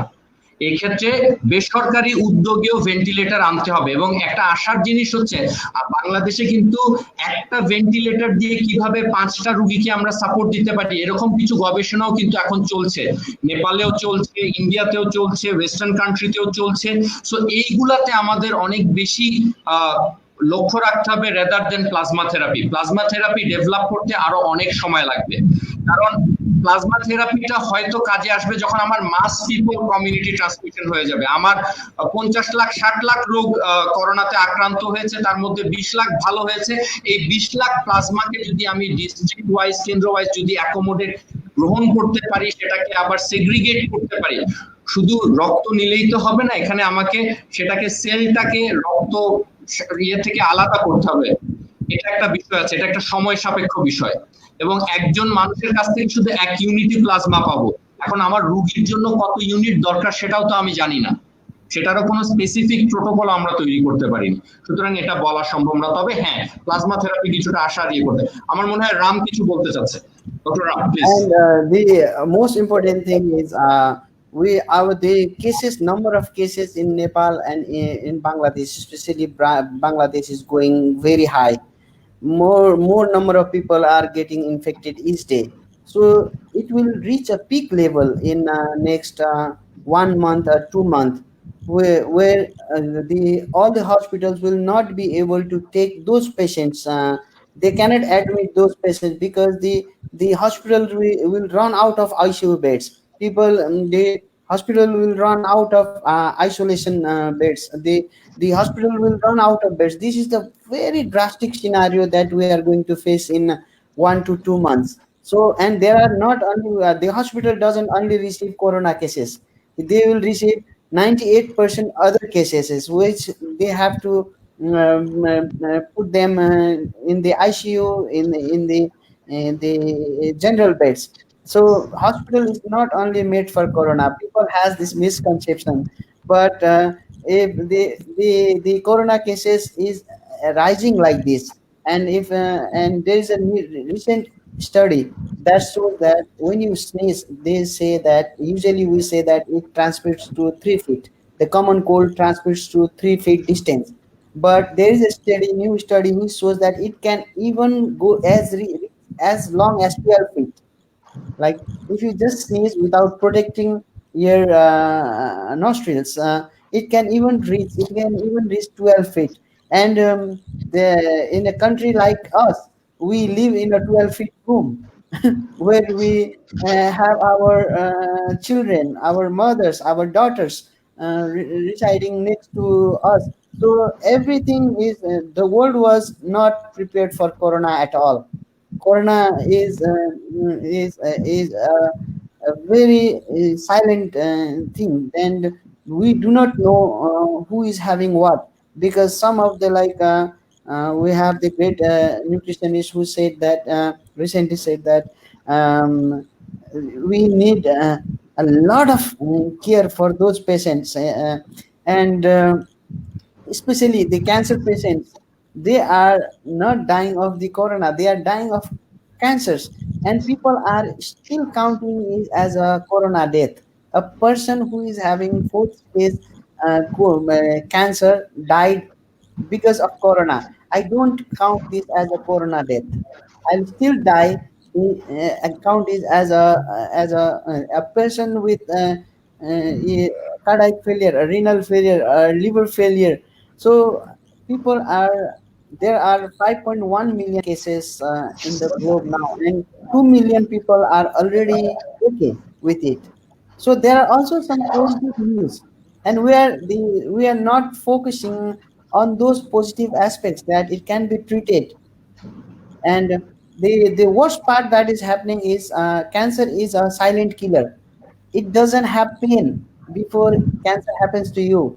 Once cancer happens to you, 85% of people will have pain. So people are not going to hospitals because they don't have pain, and they are not being tested. So this is we have to have a holistic approach. So the discussion we have it was very fruitful. So I would like to close my contribution now and get back to you. Thank you doctor Ram. আমরা আসলে প্রোগ্রামটা শেষের দিকে সবাই কিছু কিছু আমরা বলে যাই যে আমাদের আসলে নিজেদের যে প্রফেশন, আমরা বিভিন্ন সেক্টরের মানুষ এখানে আছি, সেখান থেকে সাধারণ মানুষের উদ্দেশ্যে আমরা কিছু জিনিস আমরা বলে যাই। বিশেষ করে ডক্টর রফিকের কাছে একটা জিনিস জানতে চাচ্ছি, যেটা আমাদের সামাজিক অবস্থা, যারা কোভিড রোগী যারা আছে তাদের প্রতি আমাদের সমাজের লোকজন ঠিক সোজাভাবে তাকাচ্ছে না বা সোজাভাবে গ্রহণ করছে না। সে সম্পর্কে আপনি 2-1 লাইনে বলে আপনি যদি শেষ করতেন এই ব্যাপারটা। ধন্যবাদ। আসলে এই জিনিসটা আপনি যেটা বিষয়টা উত্থাপন করলেন, একজন করোনা রোগী মানে সংক্রমণ তার শরীরে চলে আসছে, এটা আসতেছে কিন্তু ন্যাচারালি, যে কোনো ভাবে তার শরীরে অন্য রোগের মতো, কিন্তু এটা একটা রোগ, যেমন একটা রোগ, তারপর অন্যান্য কাশি বলি বা যেগুলো আমরা সিজনাল ফ্লু বলি, করোনা এরকমই একটা রোগ। শুধু এটা একজনের কাছ থেকে আরেকজনের ছড়াবে, এটা খুবই স্বাভাবিক। সুতরাং আমি একজন করোনা পেশেন্ট বলে আমাকে যে সমাজে একটা খুব বাজে অবস্থায় পড়তে হবে, এটা কিন্তু একটা অমানবিক ব্যাপার। আপনার যে রিসেন্ট কিছু আমরা যে ঘটনাগুলো বাংলাদেশে ঘটছে, যে করোনা হলেই আমরা তাকে এলাকার মধ্যে একদম গৃহবন্দী করে দিচ্ছি, তার সাথে কেউ মিশবে না। ইভেন কোনো পেশেন্ট যদি মারাও যায়, তাকেও দেখা যাচ্ছে যে কেউ হচ্ছে না, তাকে কবরস্থানে নিয়ে যাবে, সেই ধরনের লোকও পাওয়া যাচ্ছে না। এটা আসলে খুবই একটা দুঃখজনক বিষয়। আর করোনা হলে এটা তো আমরা যেটা জানতেছি যে 80% 90% লোক এমনি ভালো হয়ে যাচ্ছে। সুতরাং আমার এটা নিয়ে এত বেশি অরিড হওয়ার কোনো বিষয় নেই, সামাজিকভাবে কাউকে এত হেয় করার কোনো বিষয় নেই। এটা ধরে নিতে হবে এটা একটা রোগ হয়েছে, সে আছে আর তার সেরে যাবে। সুতরাং এটা নিয়ে এত অরিড হওয়ার কাউকে সামাজিকভাবে হেনস্থা করার কোনো বিষয় নেই। ইভেন আমরা দেখতেছি যারা বাসায় আছে, কি একজন করোনা পেশেন্ট বাড়িওয়ালা তাকে বাসা থেকে বের করে দিচ্ছে। এই ধরনের সিচুয়েশন গুলা কোনোভাবেই কাম্য না। বা একটা লোক কাজ করতেছে একটা তার জীবিকার জায়গায়, সেখান থেকে তাকে বের করে দিচ্ছে, এটা তো কোনোভাবেই কাম্য না। তার জায়গায় তাকে রাখতে হবে এবং তাকে সামাজিকভাবে তাকে সুরক্ষাটা দিতে হবে।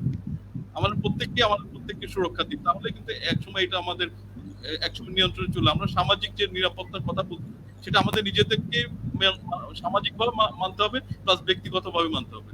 আর যে বিষয়গুলো বলতেছে, আরেকটা যে ফুডের বিষয়টা, আমাদের যদি যে লোকাল যে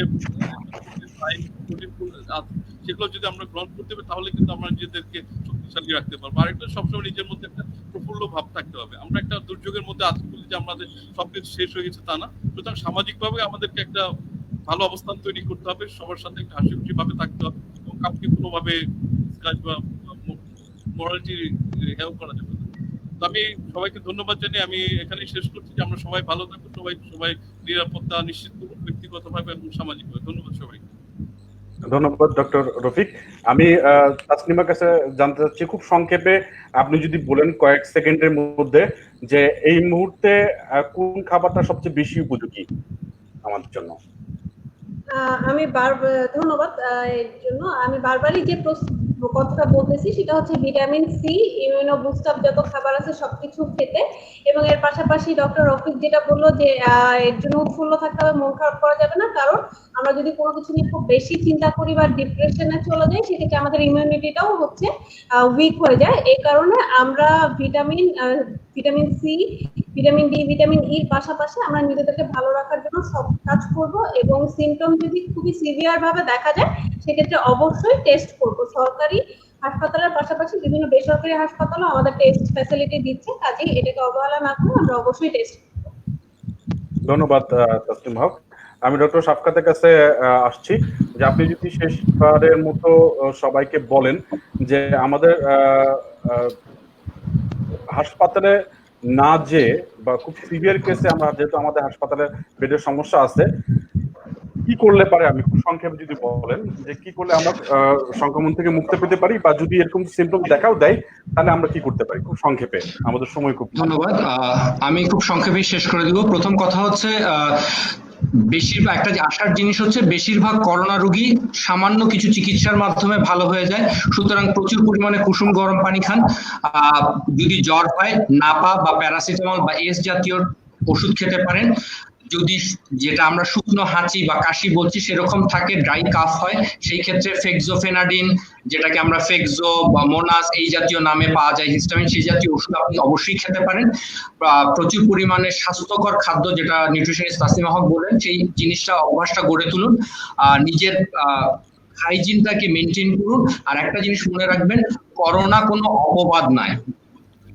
করোনা একটি রোগ, একটি সাময়িক ব্যাধি। এটা নিয়ে আতঙ্কিত হওয়ার, লজ্জিত হওয়ার কিছু নয়।